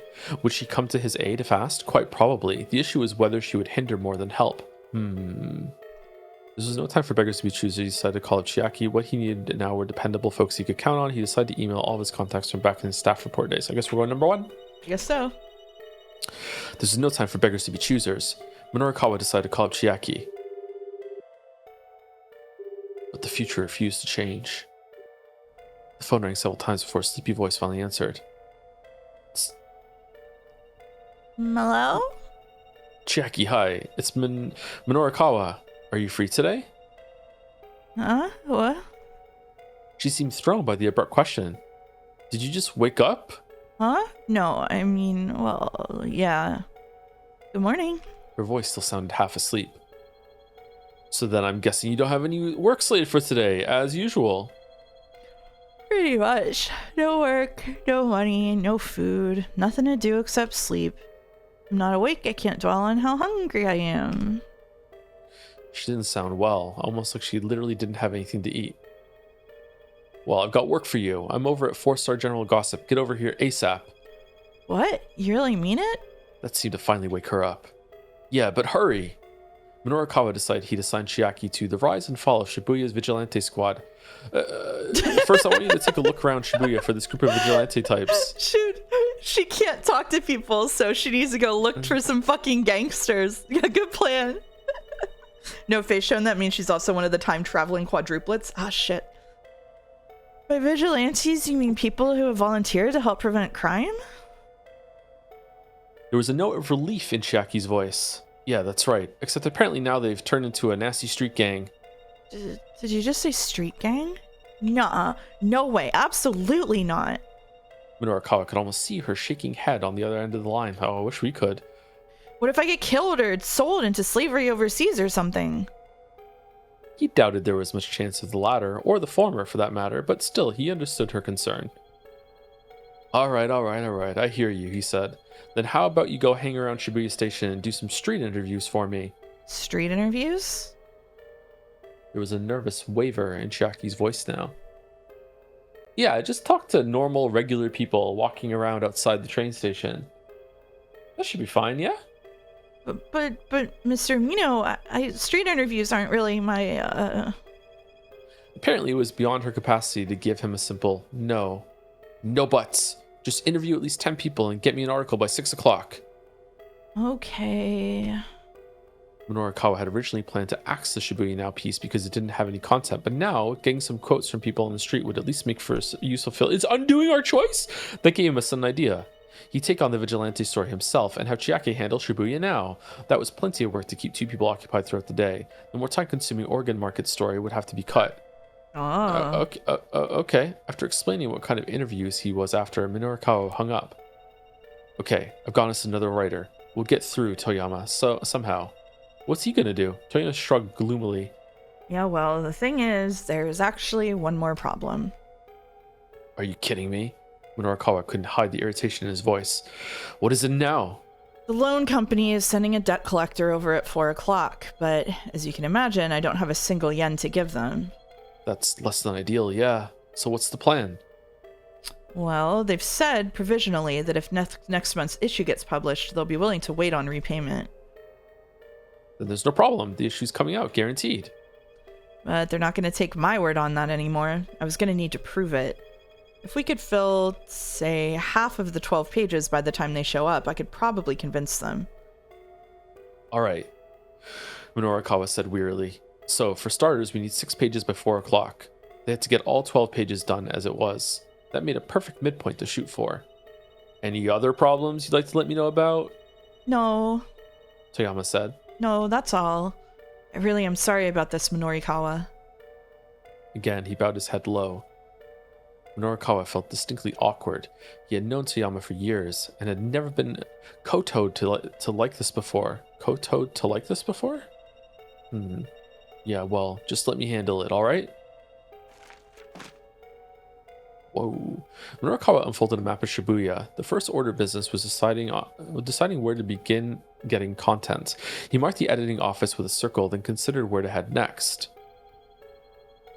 Diet drink sales demo, center guy. Where are they now? Sakura Goaka Theater Ace, Society of Surveillance, Dogenzaka Endo Electronics, Sexy Squared, Midoriyama Academy, University associated with Midoriyama High School. Who else was there? Was that Hitomi? Didn't we say this earlier? We did say this earlier. I don't remember Okay. who it was. Notable. I think this is me. Sorry. Notable alumni include famous actress Masami Nagahama, that's one person that we knew about, and National High School Baseball Championship winning pitcher, the Tissue Prince. Oh, Leland taught there? Did he? Okay. Its educational philosophy is summed up in its slogan, words, skill, and beauty.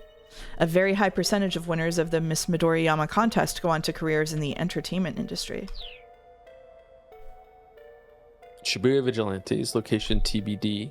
The diet drink sales demo was at 1 o'clock, and the interview with Shinosuke Arai for Where Are They Now was slated for 2:30, so those times were set. The question was what to do in the interim. It was a little early, but maybe you should just go to the center guy and get an interview at the diet drink sales demo. It was a bit of a hike, but maybe he should go to Dogenzaka and check out Endo Electronics. I guess we're going to fill out A and then come back. Yeah, because it will switch there. Yeah. It was a little early, but maybe you should just go to Center Guy and start gathering material about the diet drink sales demo. Once the event started, things might be too busy for him to get any face time. If you got there ahead of time, he'd be able to ask more questions. Okay, I'm heading out, and don't even think about doing anything else stupid while I'm gone. Got it? Minorikawa tossed the draft proposal into his bag and hurried out of Heaven Publishing. What is Toyama doing? He should do one of the articles. Sitting and crying. Preparations for the Burning Hammer diet drink sales demo seemed to be well underway when he arrived at the Nokane building. Minorikawa could hear voices from somewhere ahead as he made his way down the corridor. Do you think Minorikawa would show up and finish the Witcher 3 video for me? That'd be good, right? I'll do it for you if you want. He knocked on the door and a tired-looking man poked his head out. Yes, can I help you? Hi, my name is Minorikawa. I'm a freelance writer. I'd like to interview about Burning Hammer. Huh? Oh, an interview? The man's face lit up with an enormous smile. Are you the person in charge then? Minorikawa asked. That's me. Name's Junichi Yanagishita. Thanks for your interest in Burning Hammer. Drink all you want and just burn those pounds away. Instant sales pitch, eh? Well, at least the guy was confident in his product. Is that tagline actually true? Minorikawa asked. The more you drink, the more you lose? Absolutely. Have a try for yourself and you'll see. Here, a free sample. Yanagishita. Did I say it right? Yanagishita? Yanagishita? Okay, produce a small bottle from his jacket pocket. I'm struggling with these names, I'm sorry. It's okay. It was filled with some kind of red liquid. So this is Burning Hammer, huh? Yes, and I don't mind telling you it's a fantastic product. The proud smile on Yanagishita's face spread from ear to ear. Minorikawa opened the bottle. Oh, hey. Nagashita said quickly. Before you drink that, What? you're not on an empty stomach right now, are you? Minorikawa blinked. What? Well, it's just if you drink the product on an empty stomach, how do I put this? There is some minor health. It's just the body might not. It's just. Look, don't sweat the details. It's fine, Minorikawa said. I didn't have any breakfast this morning, but hey. Oh, this is why he rages out. Oh, it makes you mad. He tipped the tiny bottle back and drained it in a single go. It didn't taste bad, really. In fact, it didn't taste like much of anything. Not much flavor, huh? He said. Well, yeah, it starts out that way in the beginning. Are you feeling all right? All right, how? Just, all right. Are you sure you're feeling fine? Look, what is it? Minorikawa asked. If you want to say something, just say it. Well, all right then. So it turns out that if you drink it on an empty stomach, some nasty stuff can happen. Nasty stuff? Meaning what exactly? Well, let's see. First, there's a tingling sensation on the tongue. And indeed. An uncomfortable tingling was starting to spread along Minorikawa's tongue. After that, your whole body starts to get hot, like whoosh. Minorikawa felt a flush spread across his skin. You'll start sweating all over. Sweat was practically streaming from his pores. A sort of steam will start coming out of your ears and nose. Water vapor began to gush from his ears and nostrils as if from a kettle that had reached a boil. And finally... Before Minorikawa could hear what the last thing was, his body launched into the air like a rocket. It is the bit from Airplane Boulder, yeah. His head crashed into the ceiling and he crumpled right back to the floor. It felt like his heart might shoot out from his throat at any moment. Yep, it goes kind of like that. Inagashita finished. He looked down at Minorikawa with pity in his eyes. It goes kind of like that. What the hell are you thinking selling something like this? Well, it's just... This isn't a diet aid. It's a death trap. Minorikawa shuddered, his whole body racked with pain. Well, to be fair now, I did ask whether or not you were on an empty stomach. Go to hell, you psychopath. Oh, he's Karlak You now. can't be allowed to sell this poison. I'm taking you down. Clutching his pen as if it were a sword, Minorikawa lurched to his feet, his mind little more than a blur. Die! He lunged for his foe. Inagashita screamed. Over the course of the next 2 hours, Minorikawa chased the diet drink salesman around the building in a berserk haze. When someone finally alerted the police, it took 4 officers to subdue him, and when he finally came to his senses in his detention cell, the 4-star general gossip deadline had long since passed. He turned and faced the wall, muttering to himself. I'm sorry for scaring your cat. Only I'd eaten breakfast. Oh, Let's go back shit. and make immediate breakfast. If only I'd eaten breakfast. Feeling the burn. Drinking Burning Hammer turned Minorikawa into a rampaging maniac who wound up getting himself arrested. So yeah, showing up at the sales demo ahead of schedule, bad call. Maybe when he had time to kill, he should have visited Endo Electronics instead. Okay. Straightforward enough.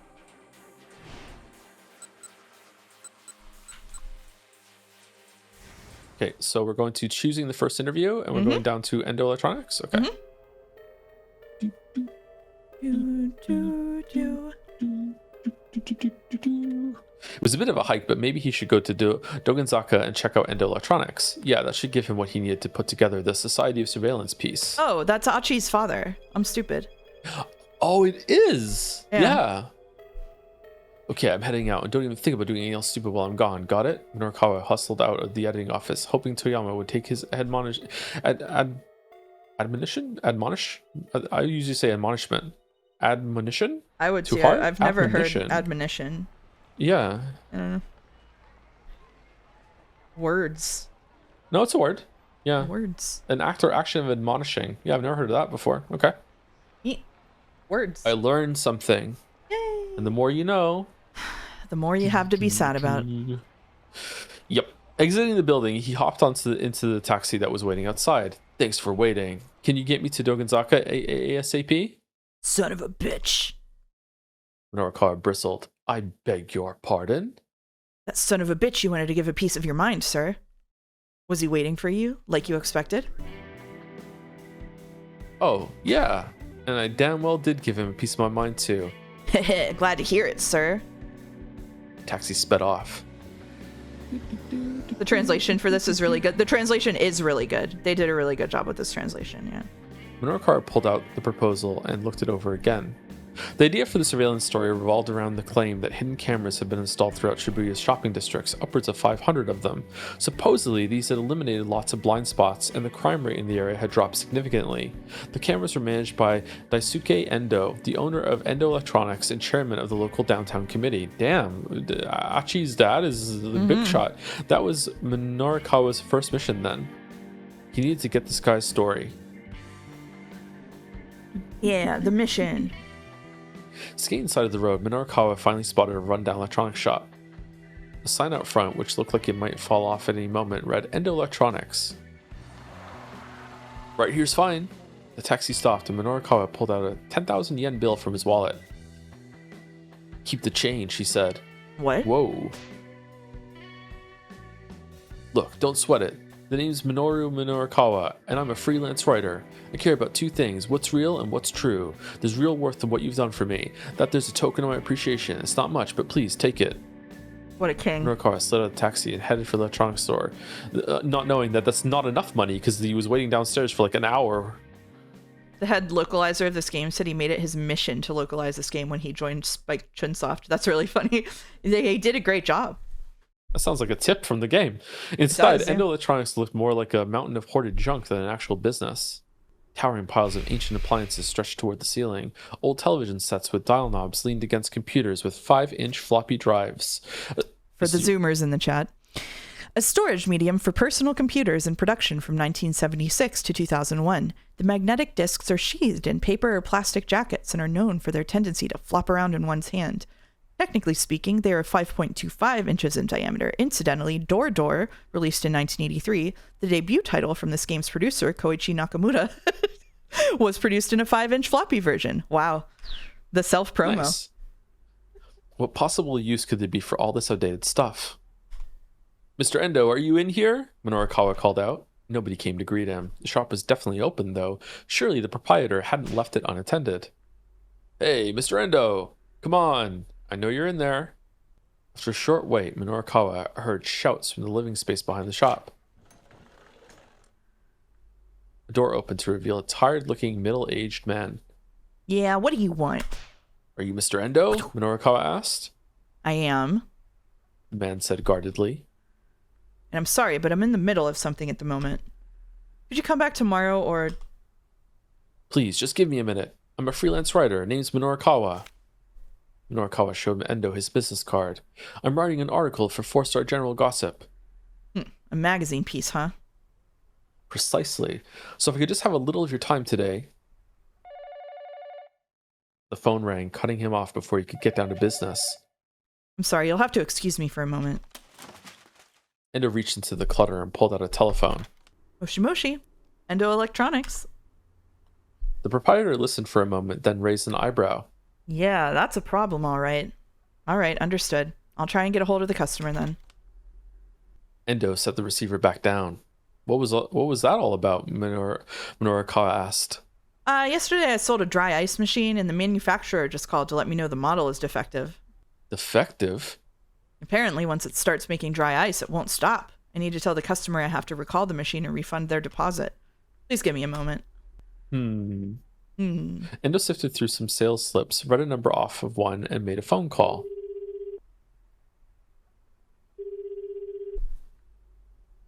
Nobody picked up on the other end, however. That's right. He grumbled to himself. He said they had some performance today. Oh, it all comes together. It's the theater group. Ah, performance? Minorikawa asked. I sold it to a guy from some theater troupe. They're called the Wandering Angels or something. A theater troupe run by Shinosuke Owadai. This afternoon at 5:30 p.m., they are performing their 22nd piece, Au revoir. Right now, all of the actors are already at the theater, except for Akiyomi Mondo, who plays the rival of the main character, Ryu.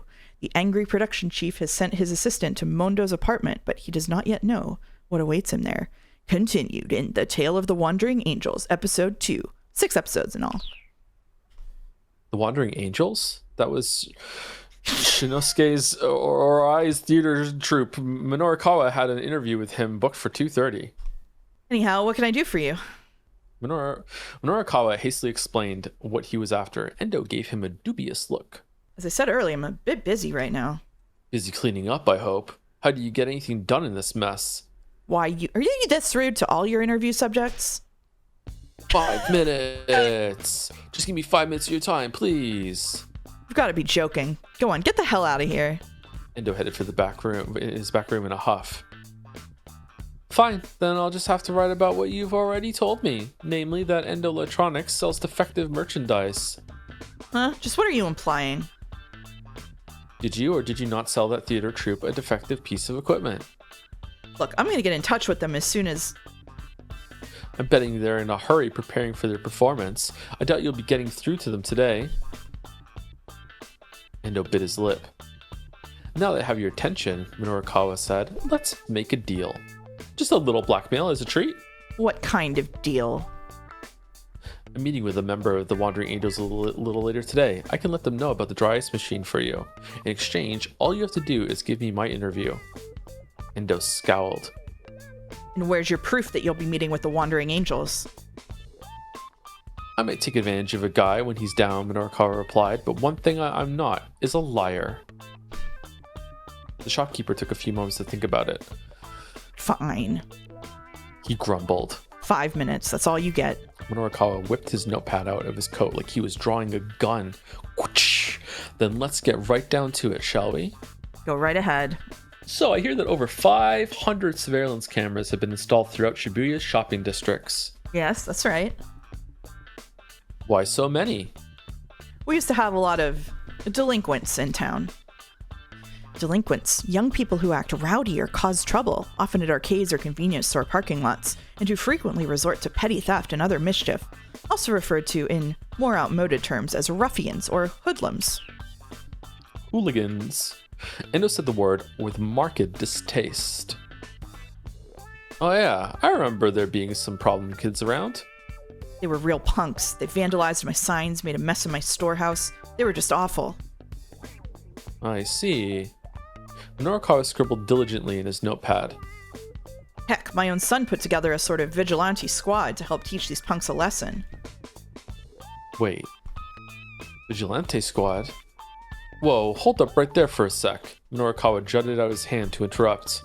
This guy's son was part of the Vigilante squad? What a stroke of luck. Maybe he could also provide some info for the article on the gangs of Shibuya. Sorry, I don't mean to get too far off topic here, but could you tell me the name of this group your son belongs to? They call themselves SOS. Originally, a group of well-meaning young people who would get together downtown as a sort of vigilante squad trying to keep Shibuya clean and safe. In those days, the group never engaged in theft or other criminal activities. More recently, however, SOS has become one of the biggest gangs in Shibuya, resorting to defacing public property with graffiti, shoplifting, and shaking people down for cash. Prided themselves on being the top gang in Shibuya and all that. Top gang in Shibuya? Did I really just hit the jackpot right here? Not to pat myself on the back, but go me. All I have to do is step outside and the story finds me. I think I might be a natural at this. As it happens, I'd also like to interview people from SOS. Would you be able to put me in touch with your son? Yeah, sure. But you should know that my son isn't in the gang anymore. Oh, that's a jumping point. Okay. Interesting. Okay, do we need to press it to... No, it'll save, right? Yeah. Yeah, it saves. Oh, Minorikawa hesitated. Guess he's of no use to me then. Oh, believe me, I know how you feel. Damn. Look on Endo's face spoke volumes. There was no point in interviewing Endo's son if he wasn't with the gang anymore. Well, no, I figured that Minorikawa's run of good luck would end eventually. Still, he got in a lead in the form of a name, SOS. That was progress. Alright, so back to the matter at hand. He flipped his notepad back open.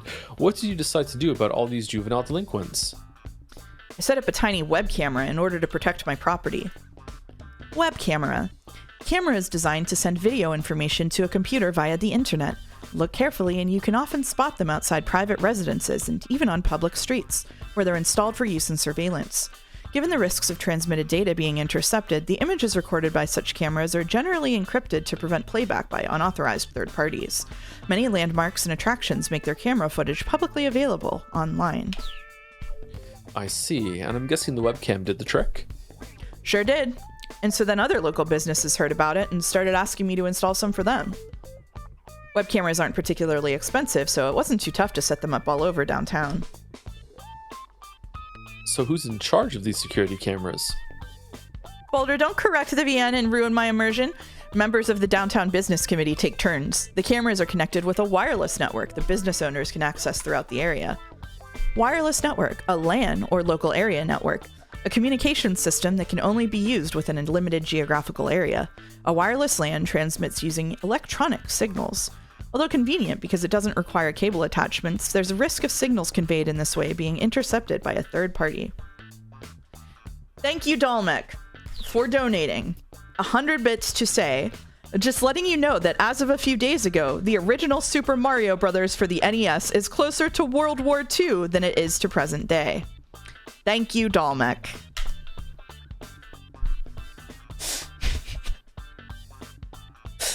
I need a minute.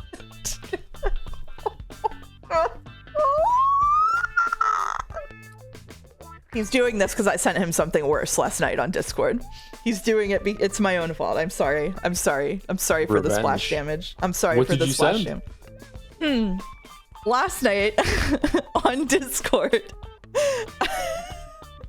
I interrupted Dalmic's train of thought by asking ChatGPT to roleplay as Christian Grey, and then asked it to tell me how many R's were in the word strawberry in character. Did it do it? Yeah, it did. It did. Oh, damn.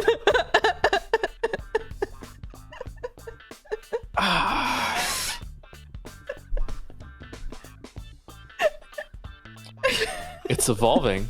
How's your security for this wireless network? No problems on that front. Endo seems surprised at the question. All of the footage sent over the network is fully encrypted. Encryption is the process of encoding data so that it is indecipherable by a third party. Restoring encrypted data to its initial form requires what is called a key, a program designed for this purpose. There are two main types of such cryptographic systems. Secret key cryptosystems use the same key for both encryption and decryption. Public key cryptosystems use a public key to encrypt the data but require a private key known by the recipient in order to decrypt. But this came out in 2008, so this was all pretty new stuff, so these tips used to be helpful. I see. But still, people can't feel too good about being recorded on camera without their knowledge, don't you think? Minorikawa asked. Well, they're gonna have to get used to it. The shopkeeper's expression darkened.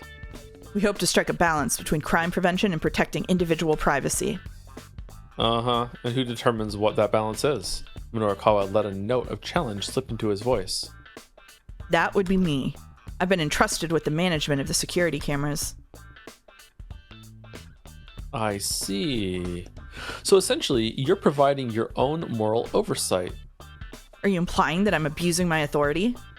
Endo shot back. I'm doing this in the name of public order. Right, you've had your 5 minutes. Now get out of here. The shopkeeper stood up and headed into the back. I'll be sure to let the wandering angels know about the dry ice machine, Minorikawa hollered at the closing door. Episode 2. When Akiyomi Mondo didn't show up at the theater at the meetup time, production assistant Yukio Tozuka went to call on him at his apartment. Upon arriving, Tozuka found that the place had been staked out by debt collectors. Mondo had borrowed 300,000 yen, and they wouldn't leave his home until he paid up. It looked like the only way to save Mondo was to give the debt collectors the operating funds for the theater. But before Tozuka could head back to relay this news, the props master, Shinichi Bando, showed up. Continued in episode 3. Endo didn't reply. Nowadays, WLAN is secure by default, but back then you could expect access points to use WEP and serve everything over unencrypted HTTP. I remember, I was there. Yeah, me too. Me too. I know those words. They ring a bell. Minorikawa had gotten enough of a story to put an article together, so he decided to hurry to a coffee shop and get started on some copy. Copy shop. He was making his way down along Dogonzaka when his cell phone rang. The incoming call display showed Chiaki's name. Chiaki? Chiaki, what's going on? Oh, it's no use. She sounded like she was on the verge of tears. What's no use? I can't do this. I just can't talk to people passing by on the street. What? Why not? It's just that everyone seems so busy when they're walking past. If I try to interrupt them, they're gonna be all mad at me. Well, who the hell cares if they get mad? Minorikawa was ready to start ripping his hair out. I don't want them to be mad at me. She whimpered again. Well, this wasn't about what she wanted, was it? She was supposed to be working, not whining. Look, Chiaki, you need to get me those interviews, period. Do I make myself clear? He hung up before she could squeeze in an objection. Oh, that'll do it, sure. Damn it, Minorikawa muttered. Just what I needed, one more thing to worry about. He pulled at his hair a few times and cast his worried gaze in the direction of Shibuya Station.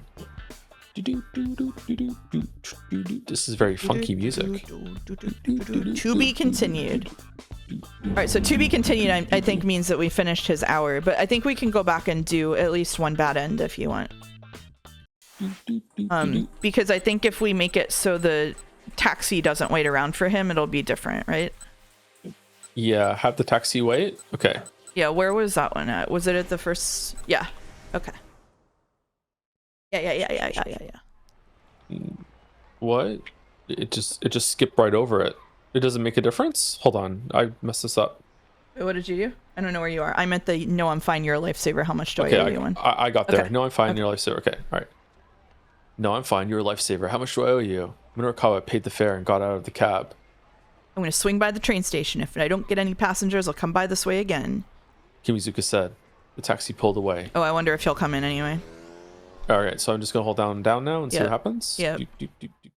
Nope, it's the same thing. Okay. It's going through, yeah. So if this change didn't do anything. Okay. All right, so F2, and then we'll pick a different article to do. I guess it doesn't matter, right? It doesn't matter because he kind of. Well, yeah. if we do decide, well, wait. Let me look at what the options are. You can check the chart and see if things extended. I know. Well, one thing we can do is do the jump. I think doing the jump is the next logical thing. Probably. Okay, so changing any of these would not make a difference to what happens afterward, I don't think. Is there even different lines though? Let's see. The rise and fall of Shibuya's vigilante squad. I'm hitting B. Okay. He decided to cut the rise and fall of Shibuya's vigilante squad. Just tracking down the gang would take a ton of time, and then if they refused to be interviewed, he was hosed. His goal was just to make sure the 4-star general gossip made it in the press at all. And I'm holding down. Yeah, it's the same thing. Okay, just for the sake of completion, I'm just going to go down and hit that one too, if you want to do that as well. Sure. Going back up, what gets cut? I'm going to go to C.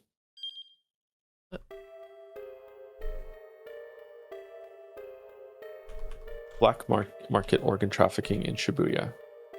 Finally decided to cut black market organ trafficking in Shibuya. It had potentially be the most interesting, but getting the material would take way too long. His goal is just to make sure that the gossip made it to the press at all. So surveillance, and now if I hold down, it's the same thing. Okay, cool. Nowhere's in chat said to check the time chart to see if anything extended.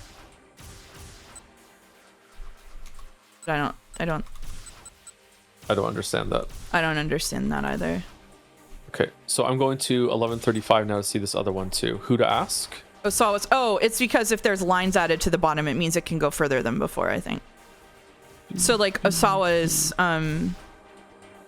was cut us off the last time, but this time it's extended, I think is what they mean. Okay. So is a continuation now that we could do maybe? I guess so, but do we want to try to just get through everything in Minorikawa's thingy? Yeah. What other choices were there here? Who to I'm at ask? Oh yeah, the who to ask him. one. Yeah, that's a good one. Yeah. We're gonna do what we want, August. Whoa, you can do that? All right, so what he needed now were dependable folks he could count on. He decided to email his contacts from back in his staff reporter days. Emergency alert, come to Heaven Publishing ASAP. If not, someone is going to die. Minorikawa. The message might have been extreme, but it was technically true. Still, he was taking a risk, hoping that someone would react to the email in time. It's going to be Chiaki. As it turned out, he got a response for too long. If this is about Toyama, no can do, sorry. The bluntness of the reply made Minorikawa wonder. Had Toyama been busy burning bridges? Before long, 2 more responses came in, but they both contained a similar answer. No Daisa, waiting around for someone to turn up to help save the day was probably a waste of time. Without any other real options, Minorikawa decided to call it Chiaki. Alrighty. And then if I hold down W again, hold down. Yeah, then it's the same. Yeah. CP voice. Okay, Alrighty. so now it's the same. So now we go to F2. And where was it? Now it's just the jump. That's the only thing that's left, I right? think we can do the jump now. Yeah. Do we want to do the jump? Yeah, let's do the jump. Let's see what happens. Sun. Jump around. Jump around. Joe wouldn't see the message for months. That's true.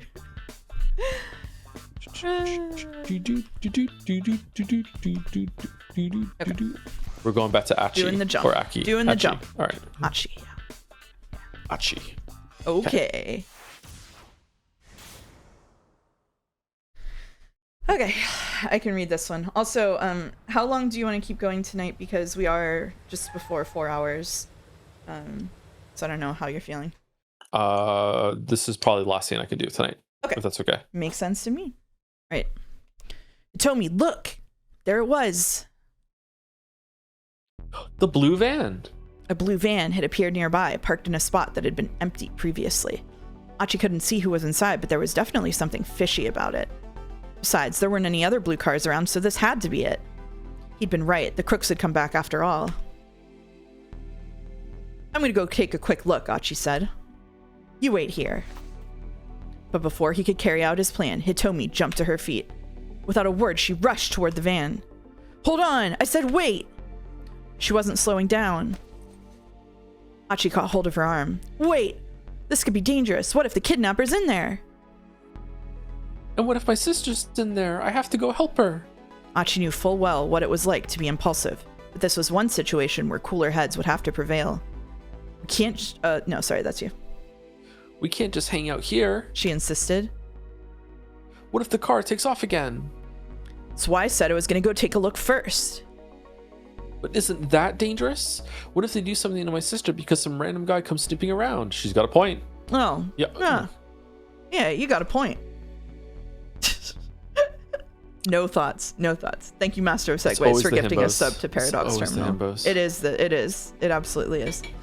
Achi thought as fast as he could, so approximately 0.5 miles per hour. The criminal told Hitomi to get into the van. There had to be some specific reason for that. What if they were planning to abduct her as well? Whatever the case, he couldn't just let her go. He had to make a snap decision. Quick, let's change clothes. Should we go top first? Yep. Look, just let me go first. I don't want to put you at any risk. Hitomi's determination wavered at the look in Achi's eyes. Please, he continued. We have no idea who or what we might run into. If I think they're going to try to run off again, I'll give some signal. Then you can come along, and I doubt they'll be interested in leaving then. Hitomi gave a reluctant nod. Please, be careful. Will do. And tell me if my sister's in there. I will. You can count on it. Achi stepped out into the open and started walking toward the van. He tried his best to look as if he wasn't paying it any attention.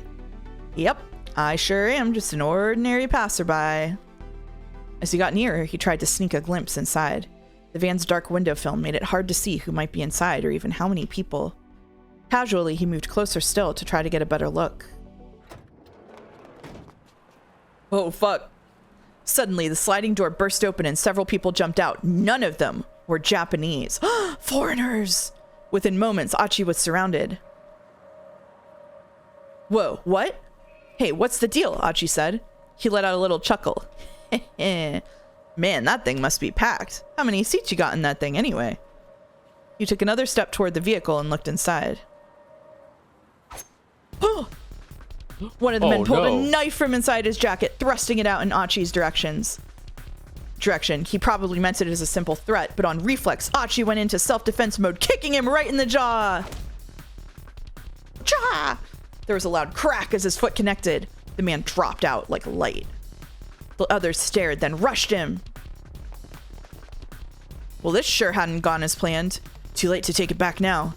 The damage was done. Achi was just going to have to take out the rest of these punks, too. He nimbly shifted his feet, evading their initial attack. Having to take these guys on 3-1 wasn't going to be pretty. Achi! He heard Hitomi cry out. Crap. He hadn't given any signal, but she had come out of hiding anyway. Hitomi, stay back! How was he supposed to fight off 3 guys and protect her at the same time? What could he do? What should he do? Within moments, a number of passers-by had gathered around the fight. Maybe they'd heard Hitomi shouting. Hey, what's going on? Oh my god, is that a knife? This ain't just some petty squabble. Someone call the police! Some of them began taking photos with their cell phones. One of the men cursed in frustration, then signaled for his buddies to get back into the car. Achi couldn't stop them. The engine roared to life and the van sped away. Knowing he'd never catch them on foot, Achi merely watched it go. It was nothing for George Shiromiya, someone who was trained by a kickboxer like his mother. That's true. He'd failed. This was his fault. All of it. Achi bit his lip hard. How could he possibly face Hitomi now? Achi. Hitomi's voice was hollow, empty. Achi stared down at his feet like a scolded child. I'm sorry. I didn't see whether your sister was in there or not. I see. The words, so simple and matter of fact, stung him to the heart. I'm so sorry. But Hitomi simply shook her head. The fact that she wasn't even chewing him out made him feel all the worse. I know I messed up, but he was going to say, I'll make up for it. Somehow. But he froze with fear at what he saw next. No! Across the street, staring at them, was the man with the cane. Hitomi, it's him! They had to get out of here. He grabbed Hitomi by the hand and bolted down Dogenzaka. The assassin followed, staying on his side of the road. Achi wasn't sure what to do.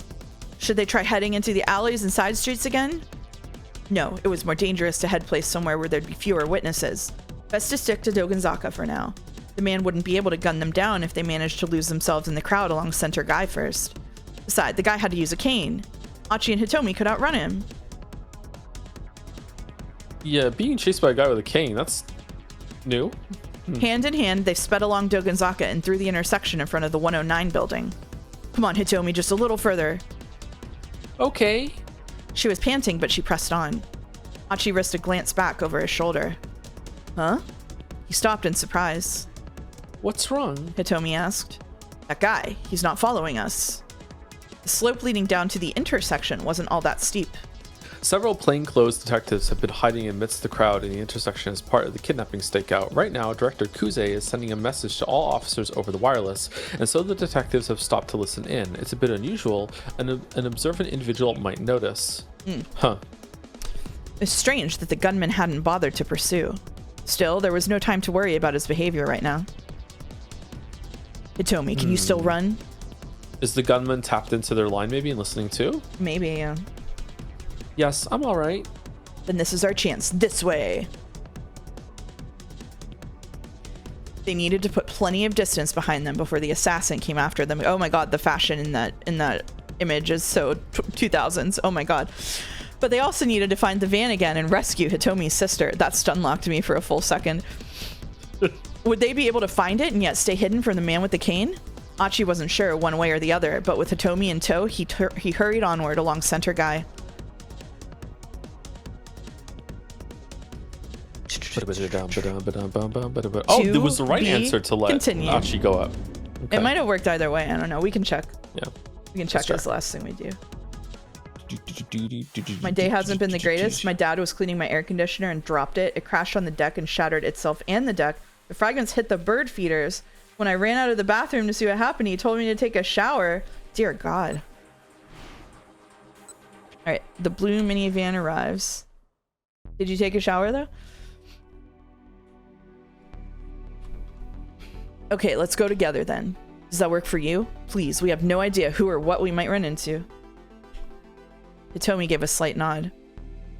All right, she said. But let me go first and you follow, okay? Got it, Achi replied. Someone's getting kidnapped. Achi waited as Hitomi started walking, then followed her at a distance, so it wouldn't look like they were together. She headed straight for the van. My god, is that Liam Neeson? Two men got out of the car, neither of them Japanese. Achi picked up his pace in case he needed to close the distance fast. One of the men approached Hitomi and said something to her. She gave an affirming nod. Suddenly, the two men grabbed her from either side. Oh no, who could have foreseen it? They dragged her to the van and shoved her into the back seat. Achi broke into a sprint. Of course it was a trap. He couldn't guess what their whole plan was, but kidnapping Hitomi was obviously part of it. But before he could reach the vehicle, the doors slid shut. The van sped off an instant later. Hitomi! Achi raced after it. He ran as hard as he could, thinking of nothing else. He couldn't give up now. Couldn't let things end like this. He'd made a promise. No quitting halfway. And no turning his back on someone in trouble. And then the guy with the cane showed up and shot him. But the car kept getting further and further away. Before long, it was just a blue speck that vanished into the cityscape. No!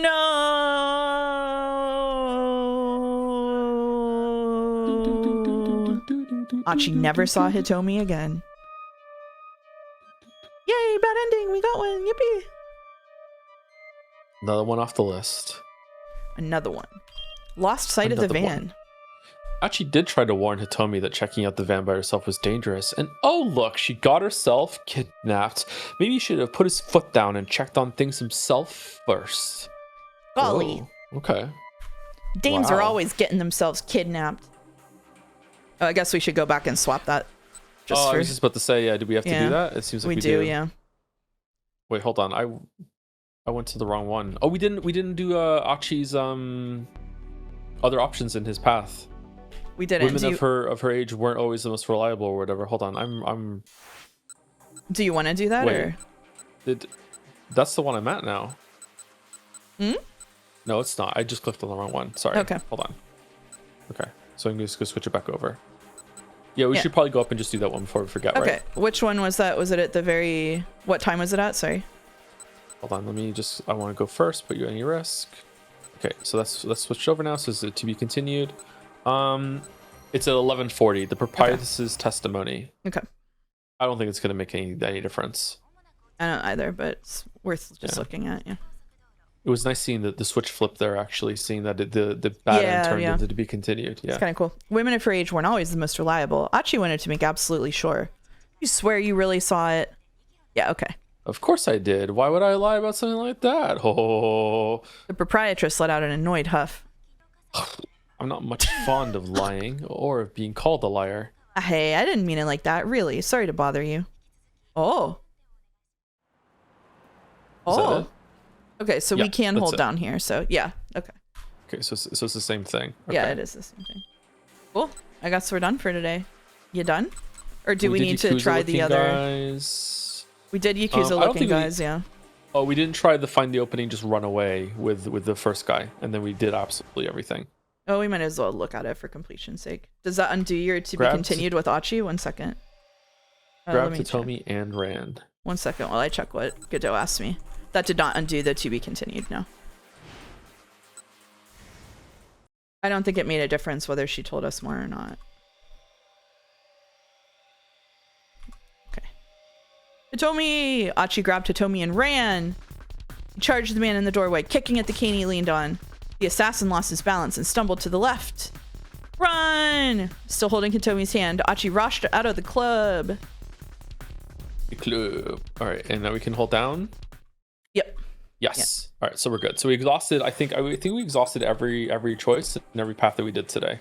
Yeah. So we did everyone again today except for Osawa, right? We saw I think so, Minorikawa, we saw Tama, we went to Achi, and we went to Kano. Did we do every choice with Kano? No, we didn't. We didn't do look away from the man in the train.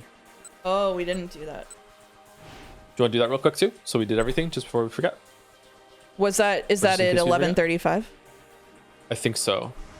Oh yeah, it is. Yes, in cahoots with the kidnapper. Yeah. I don't So think it should looked make a away- difference, look but we away might as well. nonchalantly. Kano decided to look away nonchalantly, but his anxiety got Yeah. the better of him, and after a moment, he turned his gaze right back. Soon the two men were locked in a staring contest. My apologies. Yeah, Ah. it's the same here.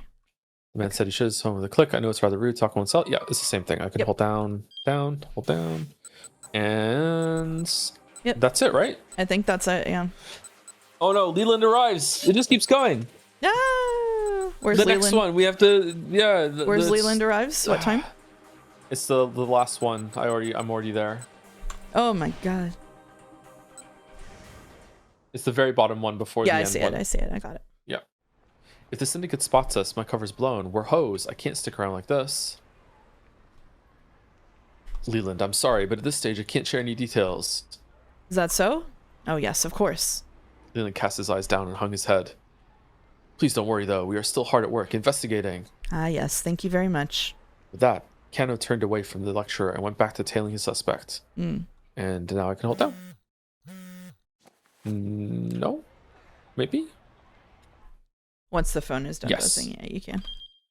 Okay, now And that doesn't we did change the everything. TV. All right, now we're done. We're done. We're done. We're done. We're done. The fuck you, Leland route. Yeah, exactly. Okay, so next we did time we need everything. to So- continue Osawa, Tama. Osawa and Tama are the only ones we don't have it to be continued. Yes. And we Yep. already set up Tama, and I guess we have to see what happens with Osawa then. I'm not sure. Yep. My guess Yep. is going to be a jump in Yep. Tama's line that goes back to Osawa. Yeah, probably. All right, well, this is cool. I'm Neat. still really enjoying this. This is cool Yeah, structure. this is very fun. It was awkward at first, but I think it's okay to flip the switch and everything. You can do it pretty quickly. Yeah, it's neat. I like Yeah, it. it's quick. The most awkward part is trying to figure out both of us clicking it, I think. Yeah. Very fun. Thank you, chat. Thank you for bearing with us during Moose Day. Thank you for bearing with us during Moose Day, Joe. It was fun. I forgot to ask last night during VNs and today during Doles, what did you think about the pilot? I watched 5 minutes of the pilot before giving up. I'll talk to you about that offline, Boulder. Anyway, don't worry about it, Joe. Okay, yeah. Kitten, yeah, okay. Okay. It was a fun Moose Day. Happy Moose Day. Joe, what are you streaming? When are you streaming it? I don't know. Metal Gear Solid 2 this week, but I don't know what I'm doing Pentiment. I should have done it yesterday, but I was asleep. Okay. I had a lot of lost sleep lately. It's okay. Hopefully you can get some soon. So Joe will be streaming Metal Gear Solid 2, and I will be doing more Boku no Natsu Yasumi 2 this week, and to the delight of everyone, I will not stream Saturday, so you're safe from Saturday streams. Yay! They hate it when I stream on Saturdays. Hates more content. They Hates more hate streams. content. All right, let's raid Chibley. Thanks everybody for coming out. See you next Sunday, or before that if I see you before then. See you later, chat. Have a good rest of your Sunday.